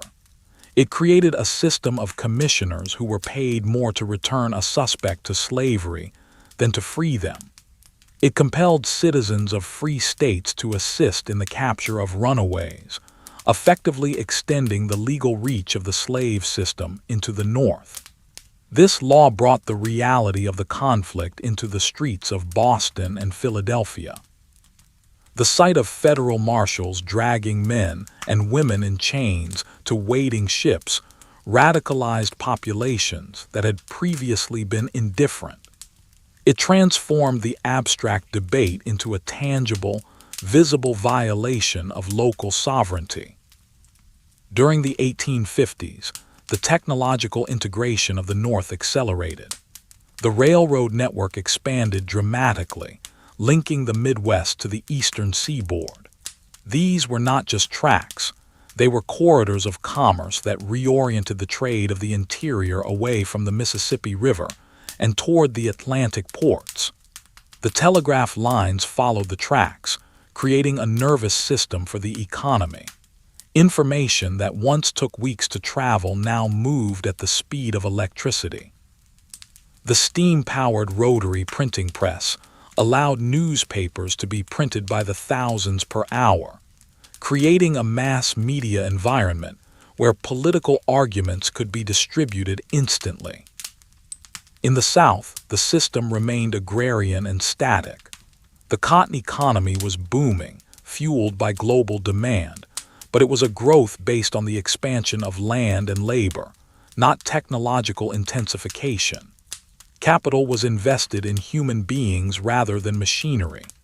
The region relied on the North for its banking, its shipping, and its manufactured goods. The two sections of the country were becoming foreign to one another, not just in sentiment but in the very structure of their daily lives. The breakdown of the political system became evident with the Kansas-Nebraska Act of 1854. This legislation repealed the Missouri Compromise line, replacing the geographic boundary with the concept of popular sovereignty. The idea that the settlers of a territory should decide by vote whether to allow slavery. This transferred the conflict from the halls of Congress to the open prairie. Kansas became a theater of proxy war. Organizations in the North, like the New England Emigrant Aid Company, raised funds to send anti-slavery settlers to the territory, equipping them with supplies and Sharps rifles. These breech-loading rifles were high-technology weapons, capable of a rate of fire far exceeding the muskets of the era. From the South, border ruffians crossed over from Missouri to cast fraudulent ballots and intimidate settlers. The result was Bleeding Kansas, a localized civil war characterized by raids, arson, and assassinations. It was a breakdown of the democratic process. Elections were held where the number of votes cast exceeded the number of residents. Parallel governments were established, one free state, one pro-slavery, each passing its own laws and commanding its own militias. The town of Lawrence was sacked by a pro-slavery posse. In retaliation, John Brown, a man who viewed himself as an instrument of divine wrath, executed pro-slavery settlers with broadswords on the banks of Pottawatomie Creek. The violence was sporadic but brutal, a series of skirmishes fought in the ravines and along the muddy roads of the frontier. The confusion and violence in Kansas demonstrated that the institutions of the United States, the the ballot box, the territorial legislature, the federal judiciary, could no longer contain the antagonism between the two systems. The physical space of the continent was no longer wide enough to allow them to coexist without friction. In 1857, the Supreme Court attempted to resolve the issue through the Dred Scott decision. The ruling was a legal assertion that no person of African descent could be a citizen, and that Congress had no authority to prohibit slavery in the territories. Instead of settling the matter, it stripped away the legal ambiguity that had allowed for compromise. It signaled to the North that the slave power intended to nationalize the institution, to push it into every territory and perhaps every state. The decade drew to a close with a singular act of kinetic shock. In October 1859, John Brown re-emerged, leading a small group of men in a raid on the federal arsenal at Harper's Ferry, Virginia. The objective was to seize the thousands of muskets stored there and ignite a general uprising of the enslaved population. The plan was logistically flawed. There was no communication network to alert the slaves, and the geography of the town, trapped between rivers and mountains, made it a natural trap.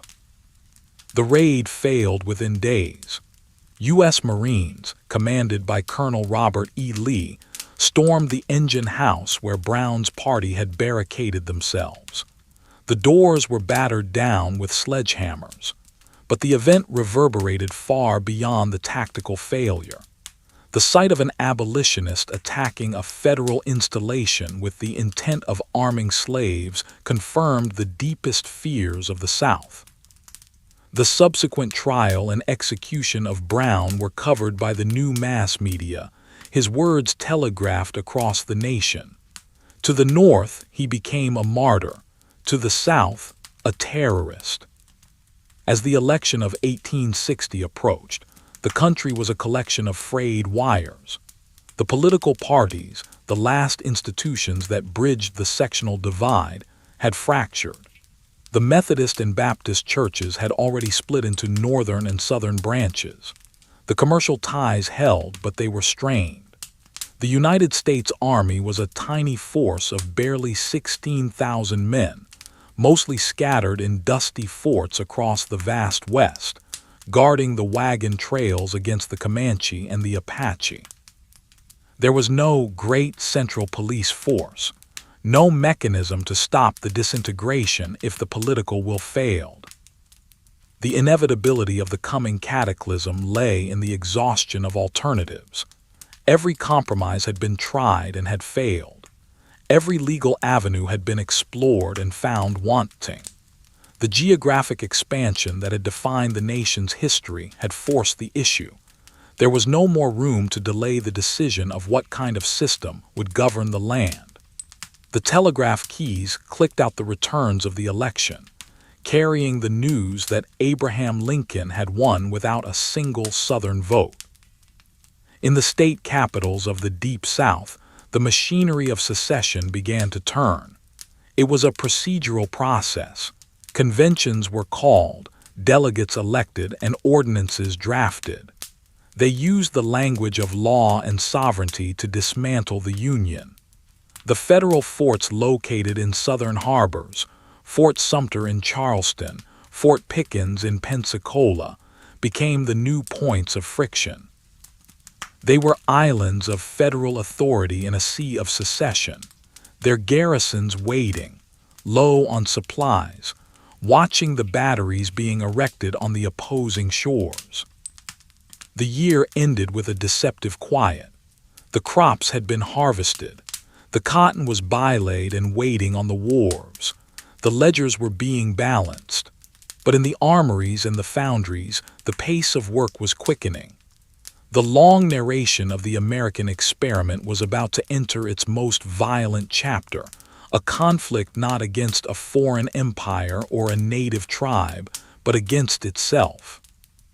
The diagram showed the confluence of the Potomac and Shenandoah rivers, the bridges, and the layout of the federal buildings, the armory, the arsenal, and the engine house. It was a map of a tactical failure, a bottleneck where the geography trapped the raiders. The rigid lines of the buildings stood in contrast to the organic flow of the rivers, a small industrial complex that became the flashpoint for a continental fire. In the early months of 1861, the North American continent underwent a radical transformation from a loose collection of agrarian states into two distinct, militarized industrial zones. The commencement of the Civil War was not defined by immediate fluid combat, but by a massive administrative shock. The United States government, which had previously maintained a standing army of fewer than 20,000 men scattered across the frontier, was suddenly tasked with clothing, feeding, arming, and transporting hundreds of thousands of volunteers. The Confederate States, having seized the federal arsenals within their borders, faced the even steeper challenge of building a military infrastructure from the ground up, lacking the established manufacturing base of the North. The mobilization was a chaotic exercise in procurement. In the textile mills of Lowell and Lawrence, the looms ran continuously, weaving millions of yards of blue wool kersey. The demand was so great that quality controls often failed. Contractors supplied shoddy, a fabric made from compressed recycled wool that fell apart in the rain. In the South, the shortage of textile machinery led to a reliance on butternut, a rough, home-dyed cloth colored with walnut hulls or iron rust. The visual uniformity of the armies took months to establish. Initially, regiments arrived at the training camps in a riot of colors: zouave uniforms with baggy red trousers, gray militia coats, and civilian attire, before the standardization of blue and gray created the visual binary of the conflict. The primary strategic instrument of the war was the railroad. For the first time in history, the movement of armies was dictated not by the marching speed of infantry, but by the schedules of locomotives. The rail network became the skeleton of the war effort. In the North, the government established the United States Military Railroads, USMR, a semi-autonomous agency that had the authority to seize tracks and rolling stock for military use. Engineers like Herman Haupt turned railroad construction into a tactical weapon, devising methods to rebuild bridges destroyed by the enemy in a matter of days using pre-cut lumber and interchangeable parts. The strategic map was redrawn around these iron arteries. Junctions, places like Manassas, Corinth, and Chattanooga, became the focal points of campaigns. Controlling a junction meant controlling the flow of supplies for hundreds of miles. The depots at these railheads grew into temporary cities of canvas and wood, mountains of hardtack boxes and barrels of salt pork stacked alongside the tracks. The sound of the steam whistle and the clatter of couplings replaced the drumbeat as the primary auditory signal of movement. Parallel to the rails ran the telegraph wires. The Signal Corps deployed battery wagons, mobile telegraph stations that could accompany the armies into the field. Operators unspooled insulated copper wire from reels mounted on mules, connecting the headquarters of generals directly to the War Department in Washington. This electronic nervous system allowed for a degree of centralized command that was unprecedented. President Lincoln could spend his days in the telegraph office, reading dispatches from the front in near real time, observing the war through the clicking of a brass key. The naval dimension of the war centered on the implementation of the Anaconda Plan, a strategy of economic asphyxiation. The blockade of the Confederate coast was a logistical undertaking of immense proportions. The U.S. Navy had to patrol over 3,500 miles of coastline from the Capes of Virginia to the Rio Grande. To do this, they purchased every available hull, ferry boats, merchant steamers, and whalers, and outfitted them with guns. The blockade was not a solid wall, but a statistical filter. It raised the cost of shipping to prohibitive levels. In response, the Confederacy developed a specialized class of vessel, the blockade runner. These were low-profile, shallow-draft steamers, often painted gray to blend with the sea mist, designed for speed and stealth. They operated on moonless nights, burning smokeless anthracite coal to avoid detection. The cargoes they carried were high-value, low-volume goods, Enfield rifles, percussion caps, and medicines. The interplay between the blockaders and the runners was a nightly game of cat and mouse, governed by the physics of steam pressure and the visibility of the horizon. The technological friction of the naval war produced a singular evolution in marine engineering, the ironclad. The Battle of Hampton Roads was the proof of concept. The CSS Virginia, a casemate ironclad built upon the hull of a burned frigate, utilized sloped iron plating coated in tallow to deflect shot. The USS Monitor presented a radically different architecture, a low, flat deck with a single revolving turret.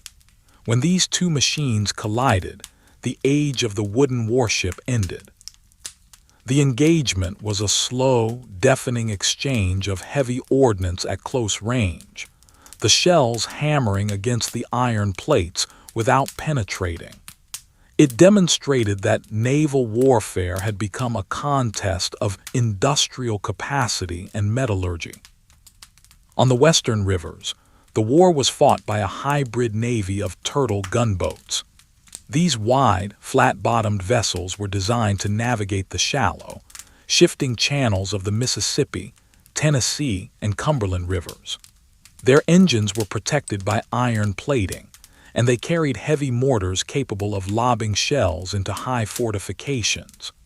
The control of the rivers allowed the Union forces to bypass the poor roads of the South, moving troops and supplies deep into the Confederate interior.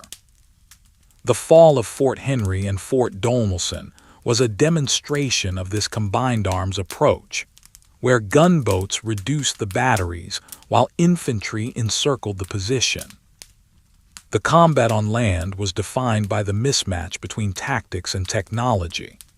The standard weapon of the infantryman was now the rifled musket, the Springfield Model 1861, or the British pattern 1853 Enfield. These weapons fired a mini-A ball, a conical lead bullet with a hollow base that expanded upon firing to grip the rifling grooves. This spin stabilization increased the effective range of the infantryman from 100 yards to 500 yards.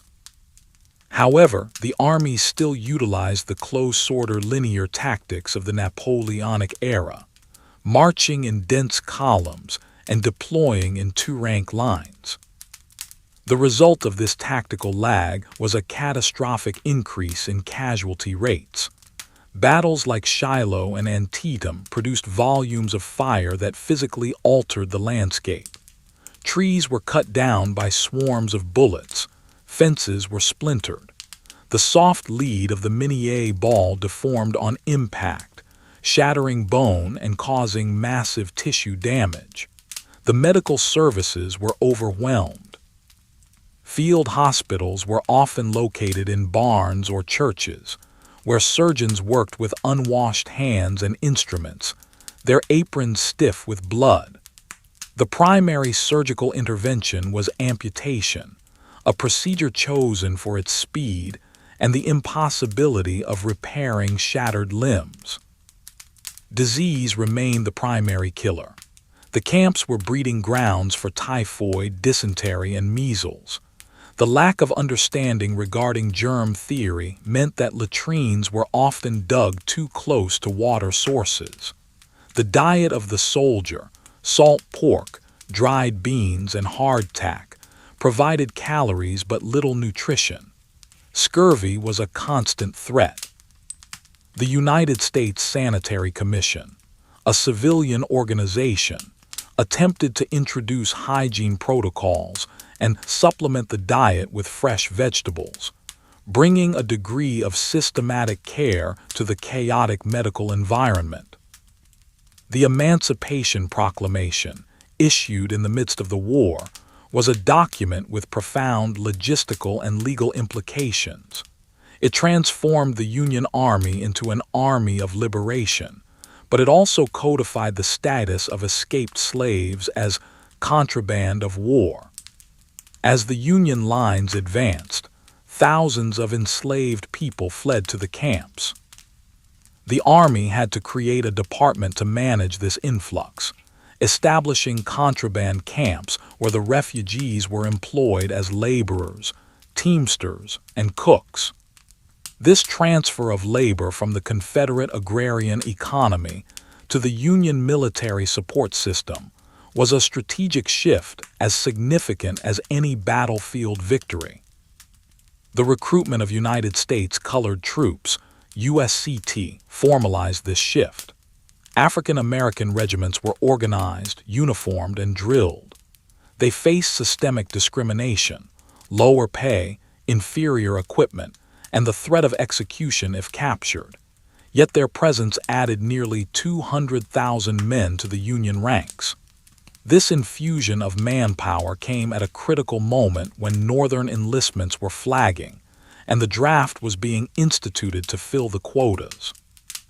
The draft itself was a bureaucratic innovation, a lottery system administered by provost marshals in every congressional district.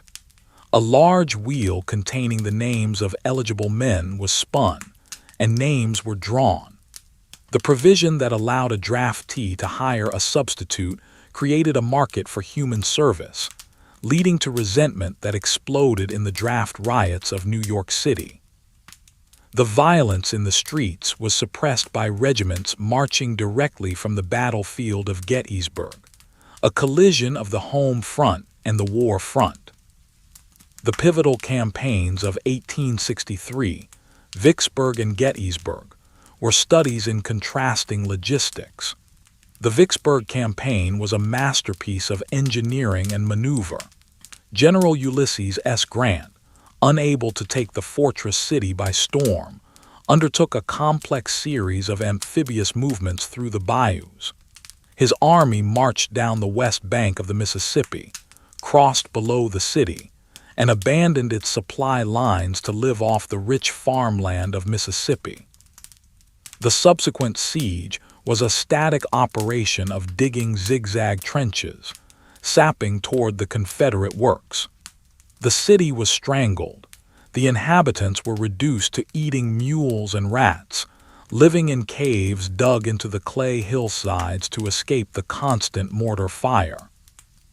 In the east, General Robert E. Lee's invasion of Pennsylvania was driven in part by a logistical crisis. The Army of Northern Virginia was starving. The invasion was a massive foraging expedition, seeking the shoes, horses, and cattle of the rich Pennsylvania farmland. The collision at Gettysburg was accidental, brought on by a search for supplies. The battle itself was a 3-day consumption of material. The artillery bombardment on the third day was the loudest man-made sound ever heard on the continent up to that point. A continuous roar of hundreds of cannons, firing as fast as the crews could load. The aftermath of Gettysburg left the field covered in the detritus of war. Thousands of dead horses, smashed caissons, and acres of graves. The process of cleaning up the battlefield took months. The establishment of the Soldiers' National Cemetery was an administrative act to organize the dead, transforming the chaotic slaughter into ordered rows of markers. As the war entered its later stages, the nature of the fighting began to change. The soldiers, realizing the lethality of the rifled musket, began to entrench spontaneously. Whenever an army halted, the men would dig in, using bayonets, tin cups, and plates if shovels were not available. The war of maneuver was evolving into a war of trenches and breastworks.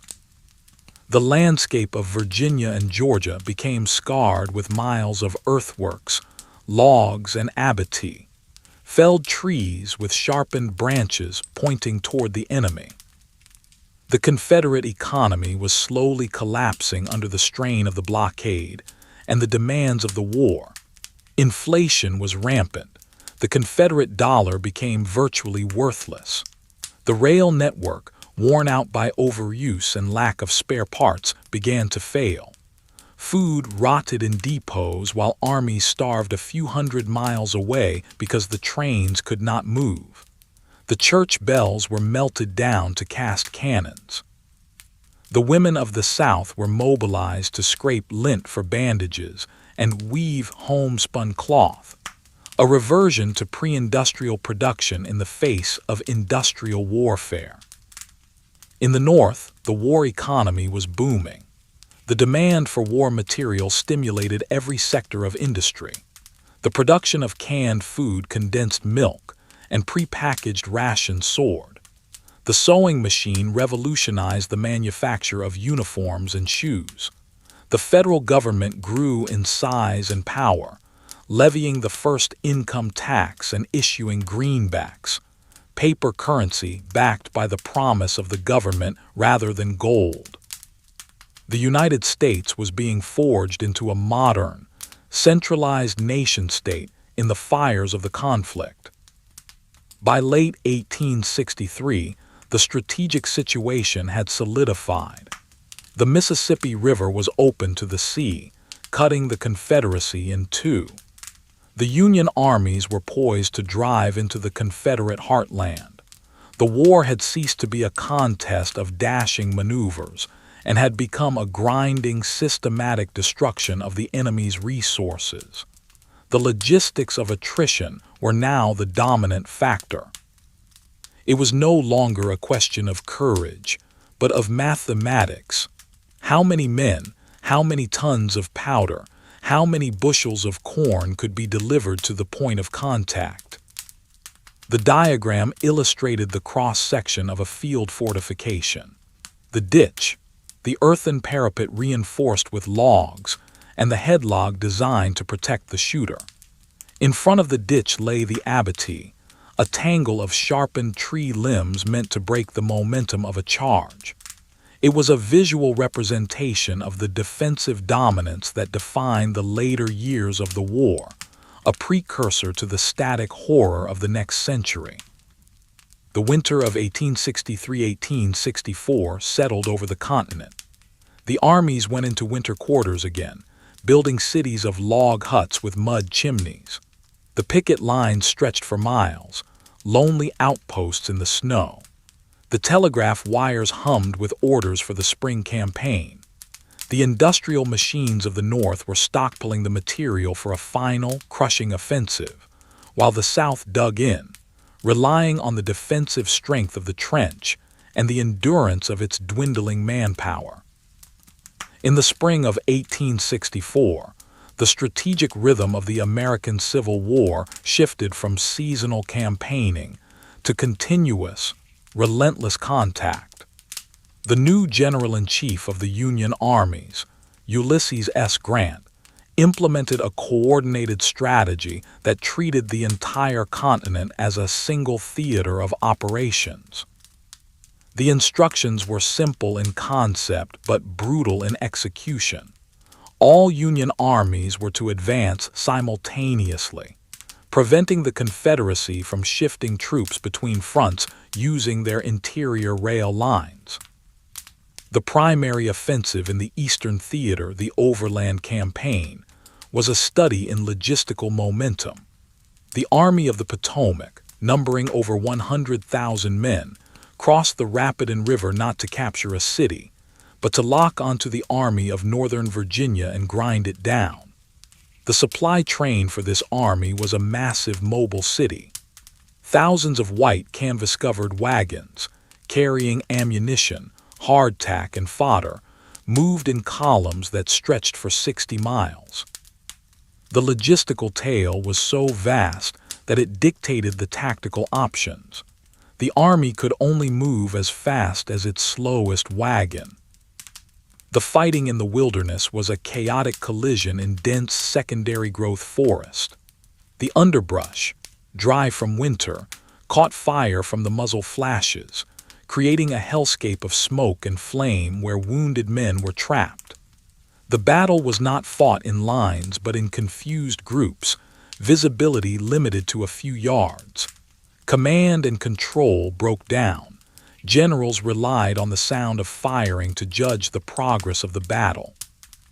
It was a soldier's battle, fought at close quarters with bayonets and clubbed muskets.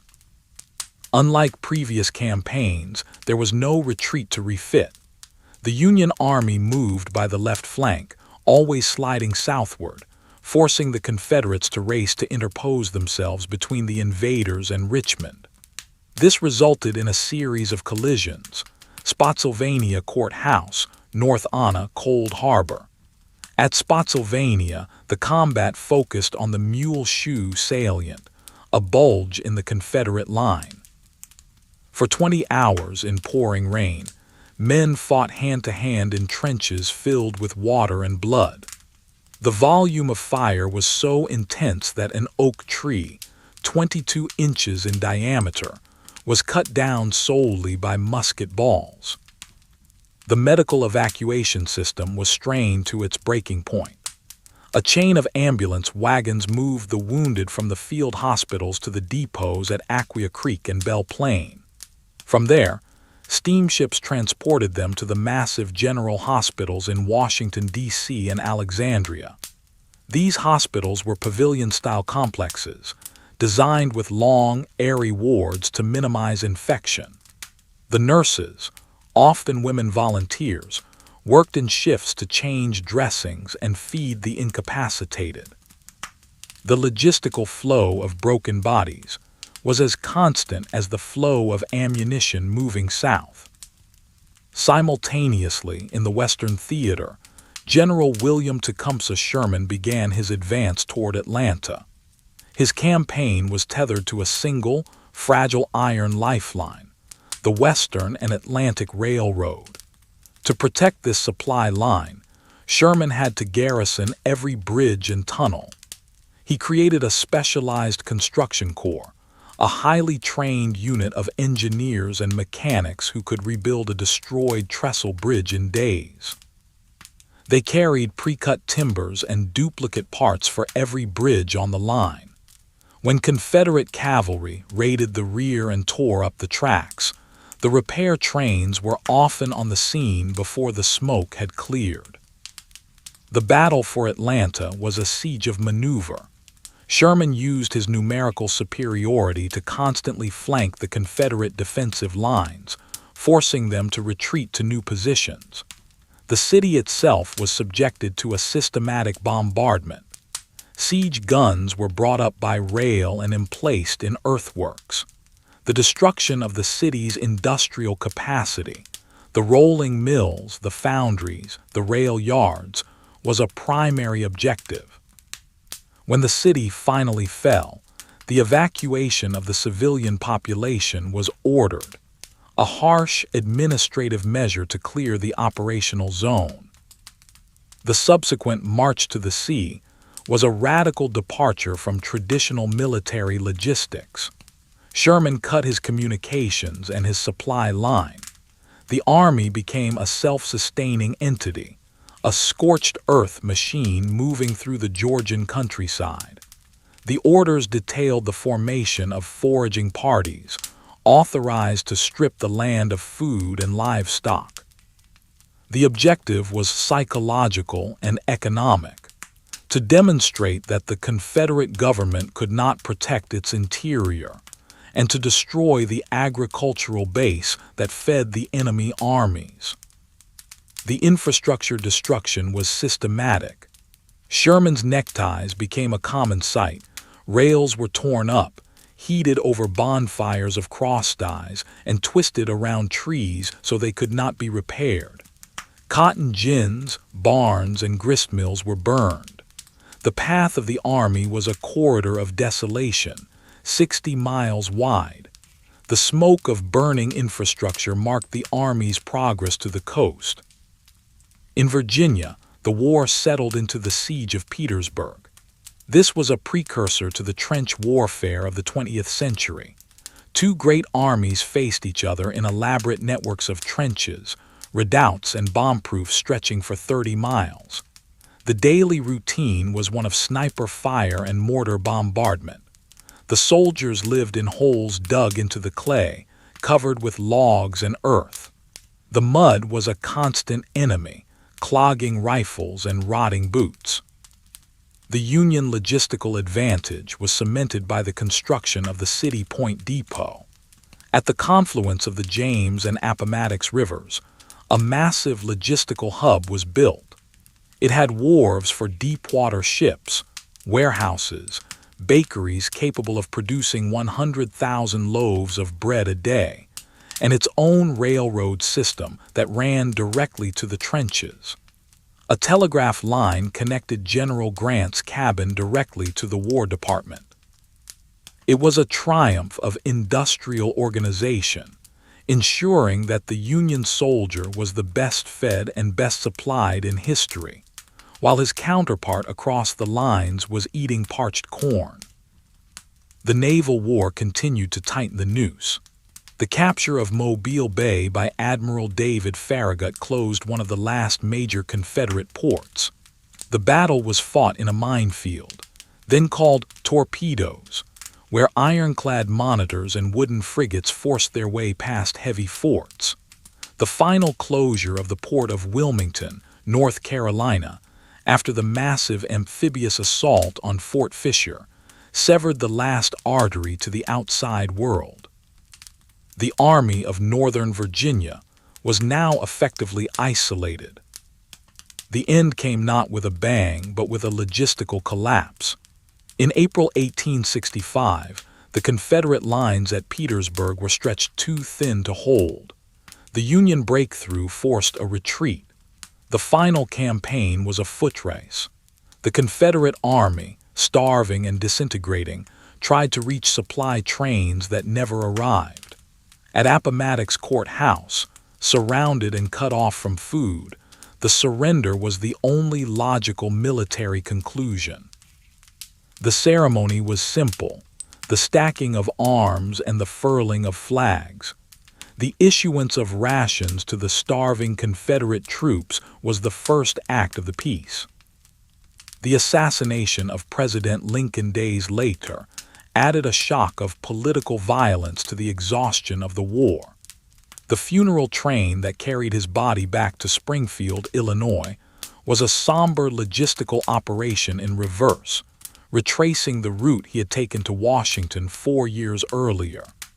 Millions of Americans lined the tracks, standing in silence as the steam engine passed, a collective mourning ritual facilitated by the rail network. The immediate post-war period, Reconstruction, was an attempt to reorder the society and economy of the South using the instruments of federal power. The Freedmen's Bureau was established as a social welfare agency within the War Department. Its mandate was vast: to feed refugees, build schools, negotiate labor contracts between former slaves and landowners, and adjudicate disputes. It was an unprecedented experiment in government intervention. However, the physical landscape of the South was shattered. The railroads were twisted ruin, the cities were burned shells, and the fields were overgrown. The economic system based on chattel slavery was gone, replaced by a confused transition to wage labor and sharecropping. The 40 acres and a mule policy, a proposed redistribution of confiscated land to freedmen, was largely abandoned, leaving the economic power structure of the South intact. The Army was rapidly demobilized. The great volunteer regiments were mustered out, the men returning to their farms and factories. But the regular army was not idle. It was immediately redeployed to the west. The construction of the Transcontinental Railroad was the new national priority.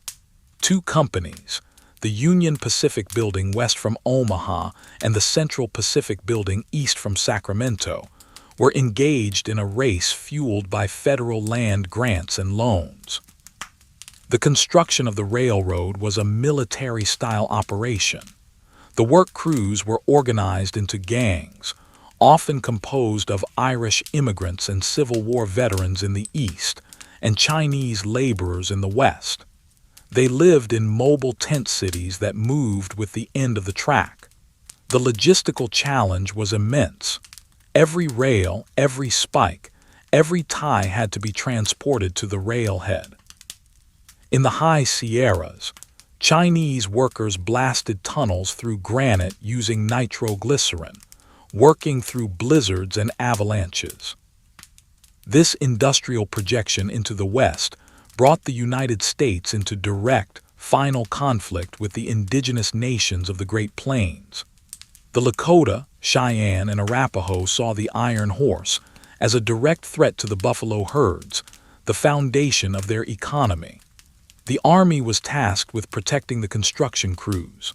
Forts were established along the route: Fort Laramie, Fort Phil Kearny, wooden stockades that were islands of federal authority in a sea of grass. The Fetterman fight in 1866 was a grim reminder of the vulnerability of these outposts. A detachment of 80 soldiers was lured into an ambush by a decoy party led by Crazy Horse and wiped out to a man. It was a tactical defeat that signaled the intensity of the resistance. The Army responded with the Winter Campaign strategy. Recognizing that the swift Indian ponies gave the tribes a mobility advantage in summer, the Army attacked their winter villages, destroying food stores and shelter, forcing surrender through exposure and starvation. The Treaty of Fort Laramie in 1868 temporarily halted the conflict, creating the Great Sioux Reservation. It was a paper boundary, a promise that the Powder River country would be closed to white settlement. But the pressure of the expanding systems, the railroad, the telegraph, the mining industry, was relentless. The discovery of gold in the Black Hills, sacred to the Lakota, would soon render the treaty a dead letter. By the end of the 1860s, the United States had survived its internal dissolution and emerged as a continental empire. The systems of war had been dismantled, but the systems of industry and expansion had been strengthened. The railroad now spanned the continent, a ribbon of iron that unified the time zones and the markets. The telegraph connected San Francisco to New York. The nation was physically united, but the social and racial fissures remained deep, covered over by the noise of steam engines and the rush of commerce. The silence of the 18th century was gone, replaced by the mechanical roar of the industrial age. The image showed a dusty, chaotic street lined with canvas tents and rough wooden facades, saloons, gambling halls, and supply depots. In the foreground, stacks of railroad ties and rails waited to be laid. It was a visual representation of the transient, rough-edged civilization that the railroad carried with it into the wilderness, a mobile logistical node that pushed the frontier westward 1 mile at a time. Around the beginning of the 1870s, the logistical conquest of the North American interior entered its final, most industrial phase. The completion of the first transcontinental rail link at Promontory Summit was not merely a ceremonial event. It was the closing of a circuit. The iron band that now connected the Atlantic to the Pacific acted as a conduit for a new type of biological and economic warfare. The vast, semi-arid grassland of the Great Plains, once an ocean of grass supporting millions of bison and the indigenous nations that relied on them, was about to be processed into commodities: leather, bone china, fertilizer, and beef. The extermination of the American bison was not an accident of settlement, but a systematic extraction of resources facilitated by the railroad. The hide hunters who flooded onto the plains operated as small, efficient corporate entities. A typical outfit consisted of a shooter, a team of skinners, and camp tenders. The technology of the hunt was precise. The weapon of choice was the Sharp's Big 50 rifle, a heavy-barreled breechloader capable of dropping a 2,000-pound animal at long range. The method was the stand, where the hunter would position himself downwind and pick off the leaders of the herd, firing with a rhythmic cadence that prevented the animals from stampeding. A skilled marksman could kill 100 animals in a single session, turning the prairie into a static field of carcasses. The logistics of processing these kills were grueling. The skinners worked with curved knives, stripping the hides from the cooling bodies in a matter of minutes. The hides were pegged out to dry, stiffening into flint-hard slabs of leather. These were then stacked onto wagons and hauled to the nearest railhead, Dodge City, Hayes City, or Buffalo Gap. There they were loaded into boxcars by the thousands, destined for the tanneries of the East and Europe to be turned into drive belts for industrial machinery. The carcasses were left to rot, a massive transfer of biomass from the ecosystem to the scavenging cycle. Later, even the bones were collected. Bone pickers moved across the plains with wagons, gathering the bleached skeletons. These were shipped east to be ground into fertilizer or charred into bone black for sugar refining. The scale of the slaughter was visible from the train windows. Miles of white bones stacked along the tracks, waiting for shipment. This removal of the buffalo destroyed the logistical foundation of the plains' Indian resistance. The indigenous economy, based on the mobile harvesting of the herds for food, shelter, and tools, collapsed. The tribes were forced onto the reservation system not primarily by military defeat, but by the threat of starvation. The Department of the Interior assumed responsibility for feeding these populations. The beef issue became the central ritual of reservation life. Herds of longhorn cattle contracted by the government were driven to the agencies. The cattle were often gaunt, having been driven long distances, and the flour provided was frequently of poor quality. The distribution was bureaucratic. Names were checked against census rolls, and rations were weighed out. The corruption of Indian agents, political appointees who siphoned off supplies for personal profit, exacerbated the hunger and resentment.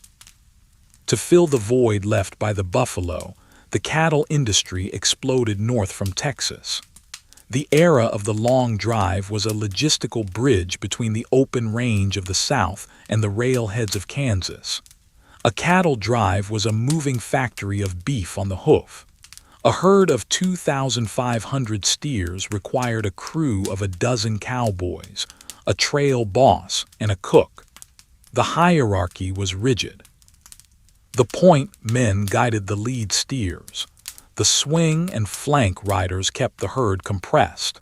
The drag riders rode in the choking dust at the rear to push the stragglers.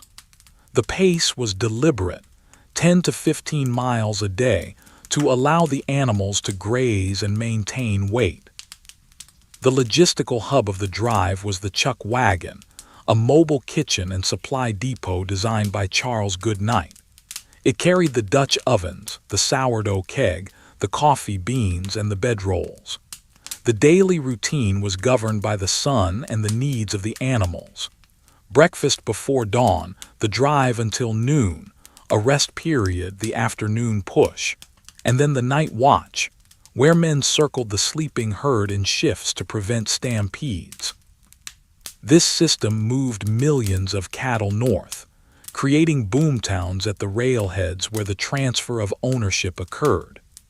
In the stockyards of Abilene and Wichita, cattle were loaded onto cars, transforming from livestock into freight. However, the open range was doomed by a simple technological innovation: barbed wire. Invented in 1874, it allowed for the cheap, effective fencing of the treeless plains. The wire was a product of industrial drawing machines, twisted with sharp barbs that deterred cattle. It allowed homesteaders and large ranching syndicates to enclose vast tracts of land, cutting the trails and enclosing the water sources. The transition from open range to enclosed ranching changed the logistics of the industry. Selective breeding became possible. Winter feed could be stored. The cowboy became a fence rider and a hay harvester, a laborer in an industrial agricultural system. The tension between the shrinking reservation lands and the expanding mining interests triggered the Great Sioux War of 1876. The discovery of gold in the Black Hills, the spiritual center of the Lakota Nation, brought a flood of miners that the Army could not, or would not, stop. The government's response was an administrative ultimatum. All hostile bands roaming off the reservation must report to the agencies by January 31, 1876, or be considered enemies of the state. When the deadline passed in the depths of winter, the military machinery was set in motion. The summer campaign was designed as a three-pronged convergence. 3 columns of troops, commanded by Crook, Terry, and Gibbon, marched toward the Yellowstone River basin to trap the non-compliant bands. The logistics of these columns were heavy. They relied on supply trains of wagons and pack mules. The infantry marched in wool uniforms under the blazing summer sun, their feet blistering in standard-issue brogans. The cavalry horses, grain-fed and large, struggled to maintain condition on the prairie grass compared to the hardy Indian ponies. The collision at the Little Bighorn was a failure of intelligence and operational pacing. Lieutenant Colonel George Armstrong Custer's 7th Cavalry, operating as the advance guard of the Dakota Column, outdistanced its support. Custer divided his force, a standard tactic to prevent the enemy from escaping, but he did so without understanding the scale of the encampment he was attacking. The village along the Greasy Grass was a massive convergence of Lakota and Cheyenne, thousands of lodges deep. The tactical disintegration of Custer's immediate command was rapid. Cut off on a ridge, their horses stampeded or shot for breastworks, the troopers were overwhelmed by a volume of fire and a tactical mobility they could not match. The defeat, however, was a tactical anomaly in a strategic crushing. The news of Custer's destruction reached the East on the eve of the centennial celebrations, a jarring counterpoint to the narrative of progress. The reaction was a massive surge of resources. The Army flooded the region with fresh regiments. The strategy shifted to a relentless winter campaign. The Army, utilizing grain-fed horses and heavy winter clothing, tracked the bands through the snow. They attacked the villages at dawn, burning the lodges and the food stores, capturing the pony herds. It was a war of logistics against a people who could not replace their shelter or their food in the dead of winter. The surrender of Crazy Horse and the flight of Sitting Bull into Canada marked the end of the military contest for the northern plains. Further west, the flight of the Nez Perce in 1877 was a final, tragic demonstration of logistical endurance. A band of 800 men, women, and children, led by Chief Joseph and other war leaders, conducted a fighting retreat of 1,170 miles across 4 states. They outmaneuvered and fought off multiple pursuing Army columns. They moved their entire community, herds of horses, elderly and wounded, over the Bitterroot Mountains and through the geyser basins of Yellowstone. The Army pursuit was aided by the telegraph, which allowed commanders to coordinate movements and intercept the fleeing band. The end came in the Bear Paw Mountains, just 40 miles from the Canadian border and safety. The siege was a cold, static affair of howitzer fire and sniping. The surrender speech of Chief Joseph was a statement of logistical collapse. "My people are cold. I have no blankets. The little children are freezing to death." With the military resistance largely broken, the United States government turned to the bureaucratic dismantling of the tribal structure. The Dawes Act of 1887 was the legislative instrument of this policy. It sought to assimilate Native Americans by dissolving the communal land ownership of the tribes and allotting individual parcels of 160 acres to heads of households. The surplus land was then open to white settlement. It was a surveyor's conquest. The reservation maps were redrawn into grids. The land, often unsuitable for small-scale farming, was transferred out of indigenous control. The cultural systems were also targeted. Children were removed to boarding schools like Carlisle, where they were uniformed. Their hair was cut, and they were forbidden to speak their languages. It was an industrial education designed to manufacture citizens out of the raw material of the indigenous population. In the East, the industrial systems that drove this expansion were maturing into monopolies. The Gilded Age was defined by the vertical integration of industries. In Chicago, the Union stockyards became the node where the cattle of the West met the railroads of the East. The meatpacking plants of Swift and Armour transformed the slaughter of animals into a disassembly line. The disassembly process was a continuous flow. The animal was hoisted by a rear leg, its throat cut, and then it moved along an overhead rail past a line of workers, each performing a single, repetitive cut. The introduction of the refrigerated rail car allowed dressed beef to be shipped nationwide, undercutting local butchers and creating a national market for meat. The agricultural landscape of the Midwest was also transformed by mechanization. The Cyrus McCormick Reaper factory in Chicago produced thousands of harvesting machines. These horse-drawn devices could do the work of dozens of men with scythes. The sound of the harvest changed from the swish of the blade to the clatter of gears. The Bonanza farms of the Red River Valley in the Dakotas operated on an industrial scale, with fleets of steam-powered thrashing machines working fields that stretched to the horizon. This surge in production glutted the global grain markets, driving down prices and pushing small farmers into debt, sowing the seeds for the populist movement. The labor that powered these industries was increasingly volatile. The Great Railroad Strike of 1877 was a systemic shock. It began as a protest against wage cuts on the Baltimore and Ohio Railroad and spread across the nation like a contagion along the tracks. Rail traffic stopped. Roundhouses were burned. The strike revealed the fragility of the new industrial order. The federal government responded by deploying the U.S. Army, fresh from the Indian Wars, to suppress the strikers in cities like Pittsburgh and Chicago. The Gatling guns that had been intended for the frontier were set up in city streets.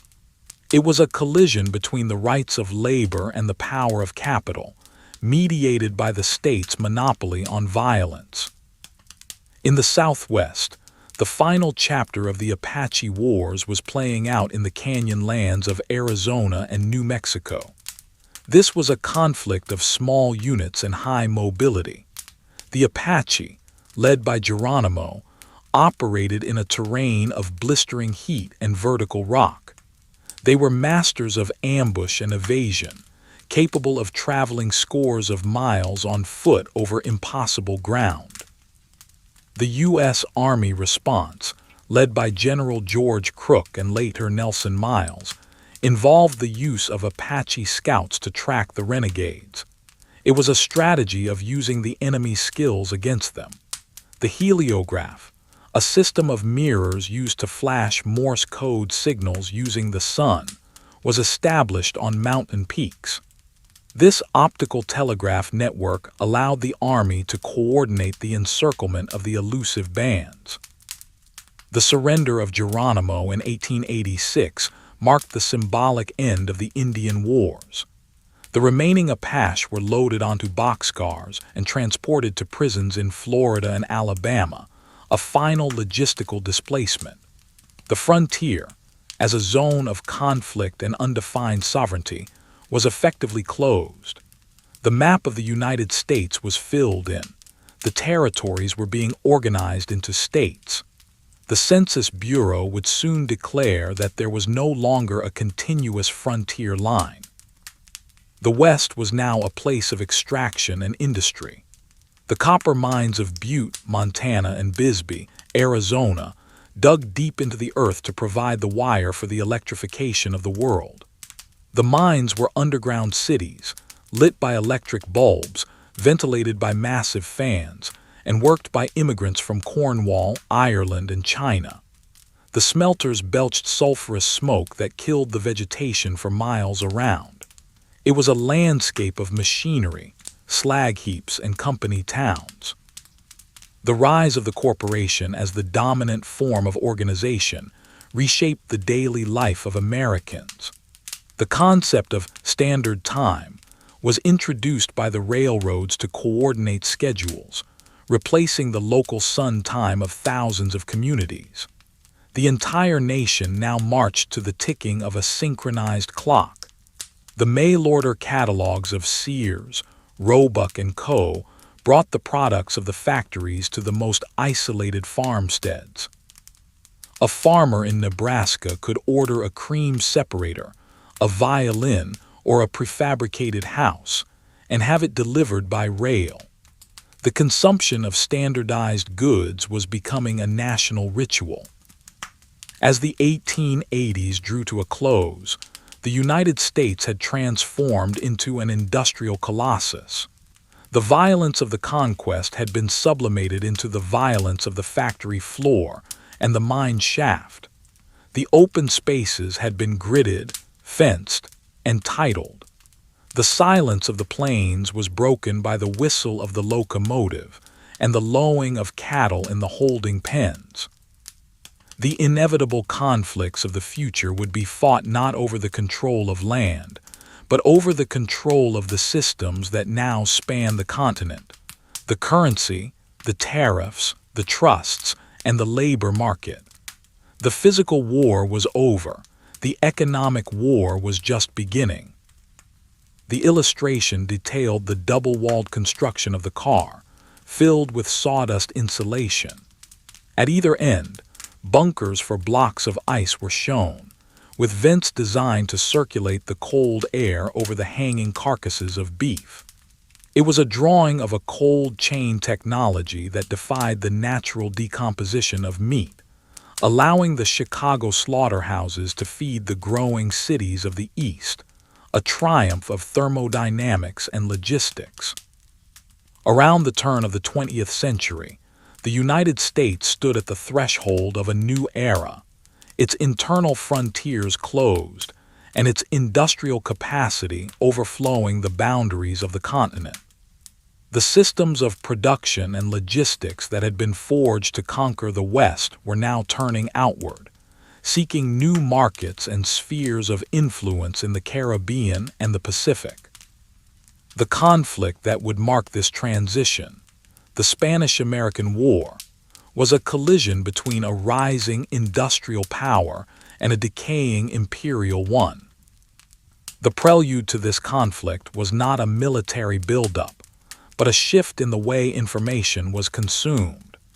The rise of the yellow press in New York created a sensation-driven media environment.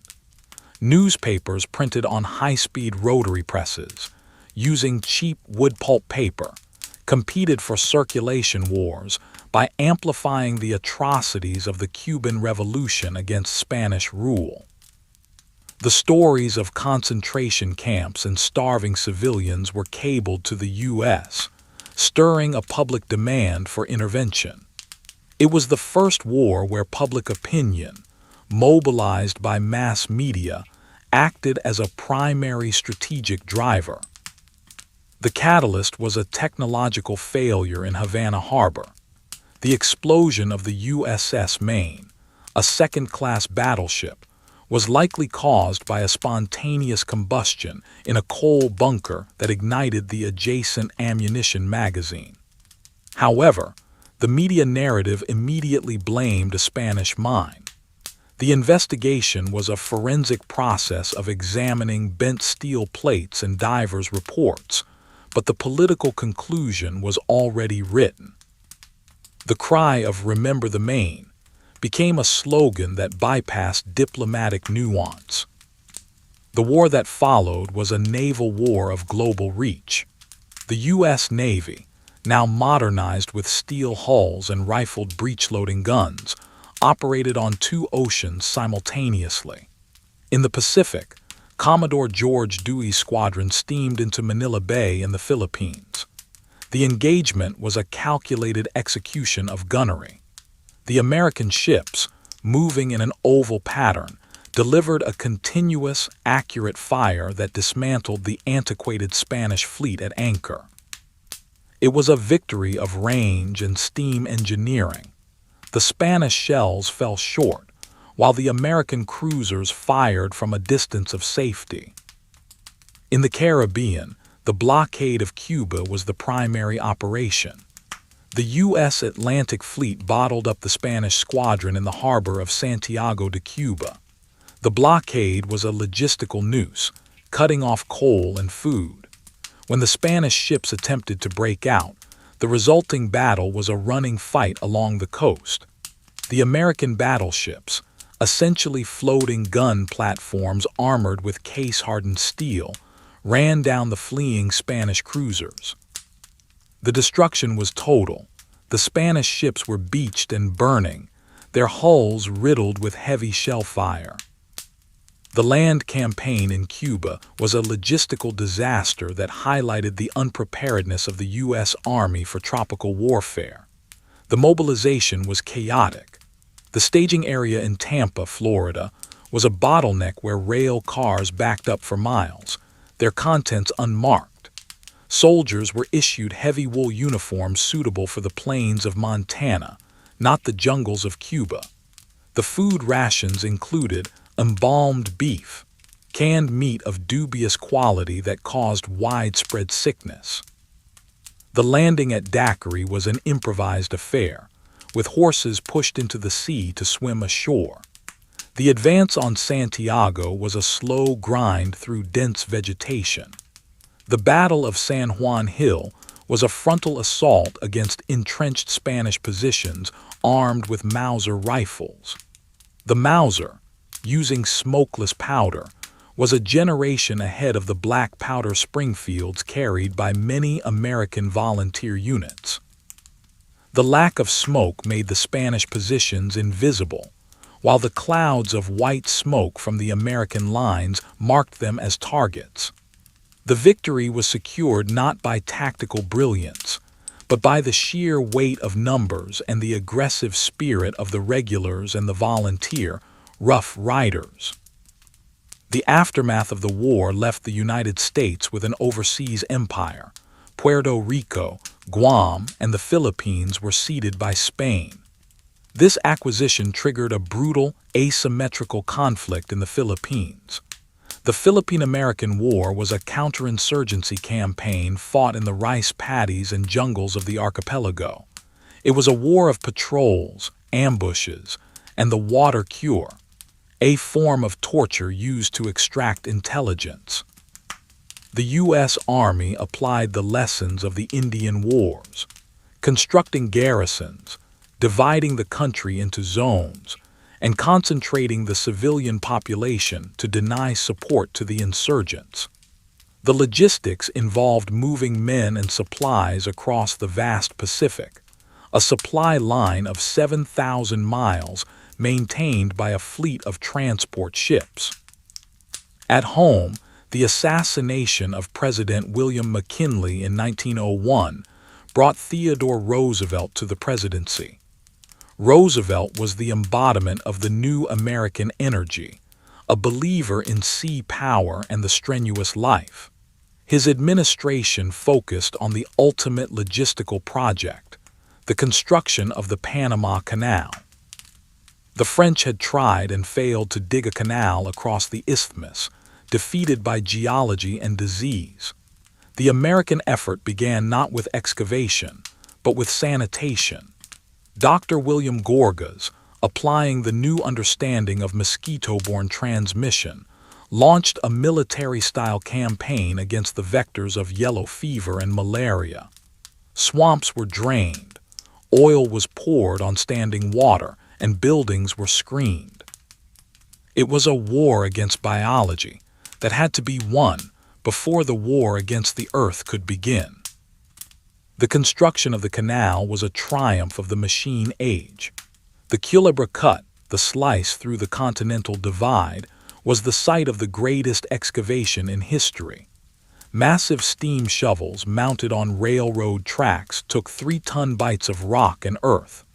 A complex rail system moved the spoil trains out of the cut, dumping the debris to form breakwaters and dams. The work was dangerous.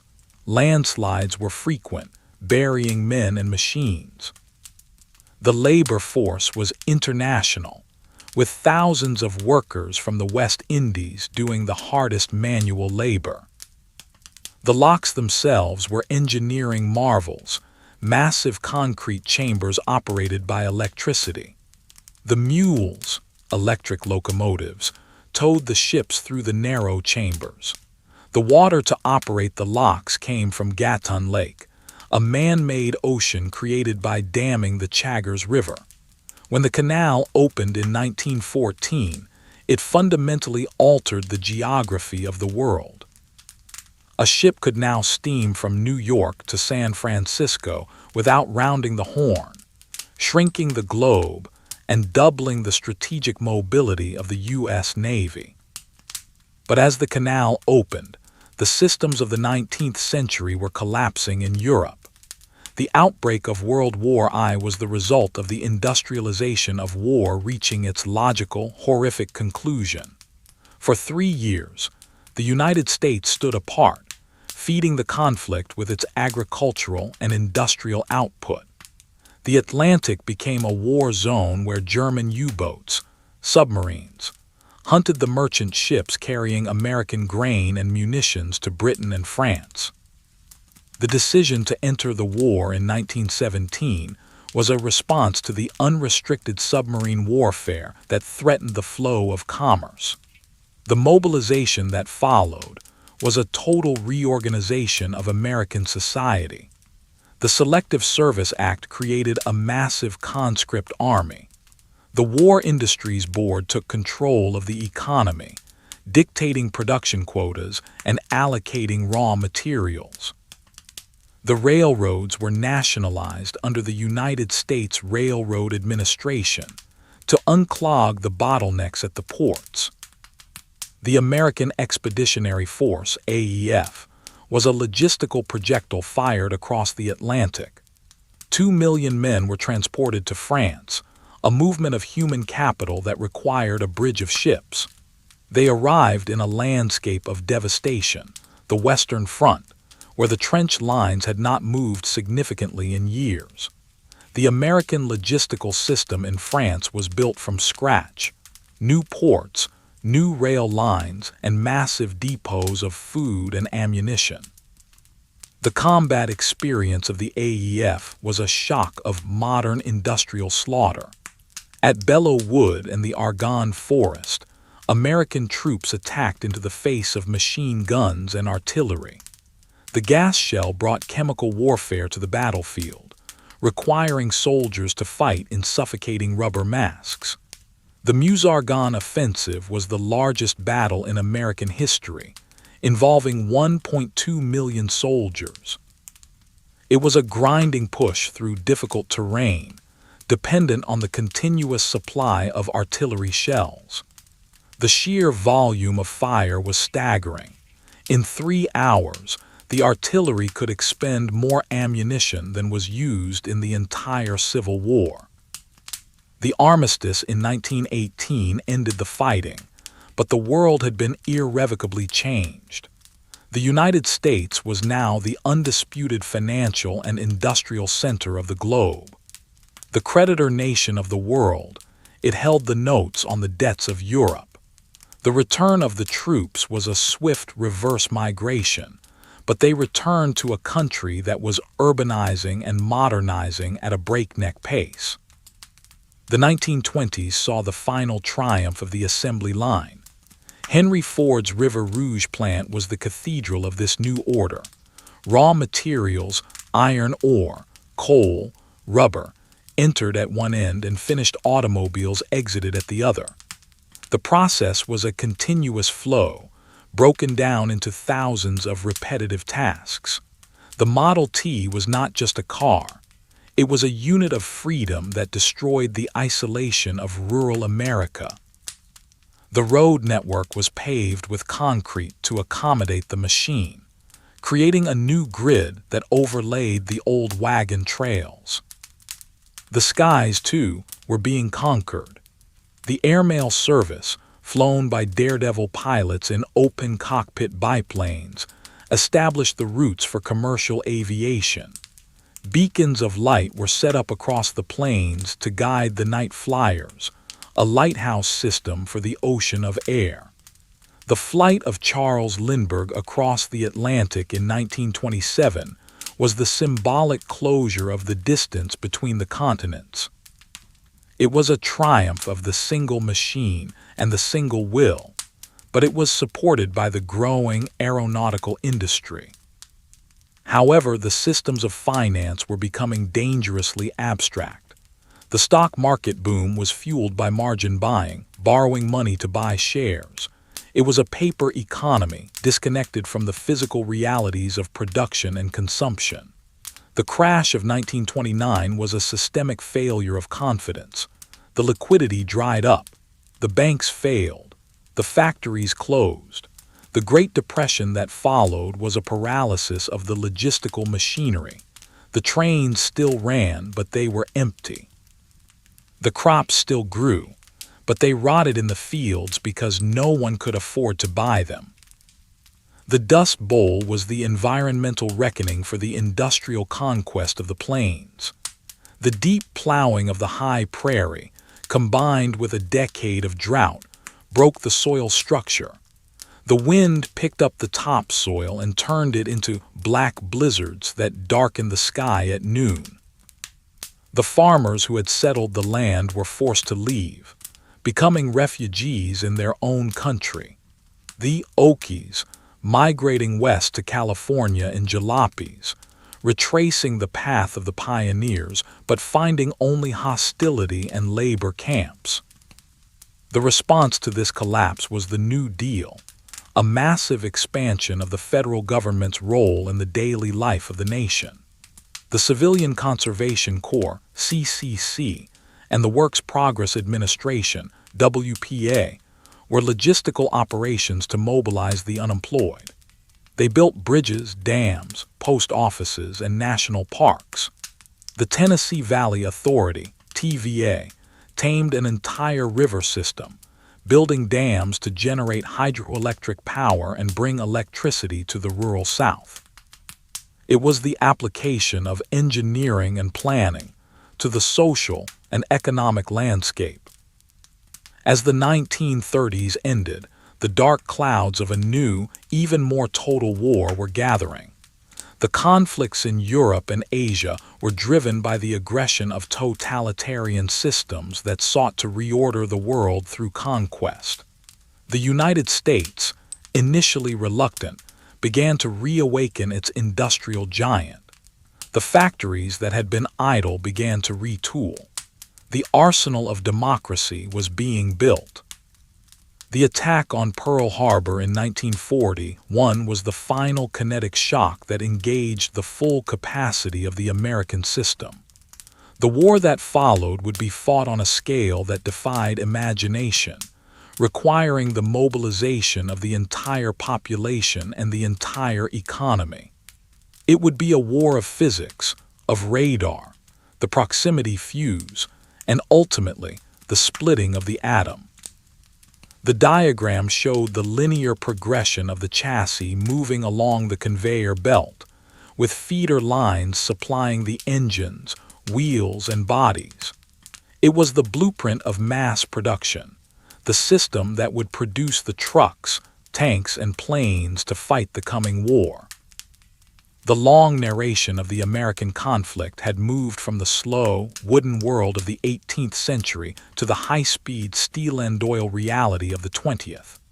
The inevitability of the conflicts lay in the expansion of systems, the push of the grid against the wilderness, the collision of the industrial against the agrarian, and the friction of a growing power rubbing against the limits of the world. The ocean was no longer a barrier. The sky was no longer empty. The waiting was over. The machine was running at full speed.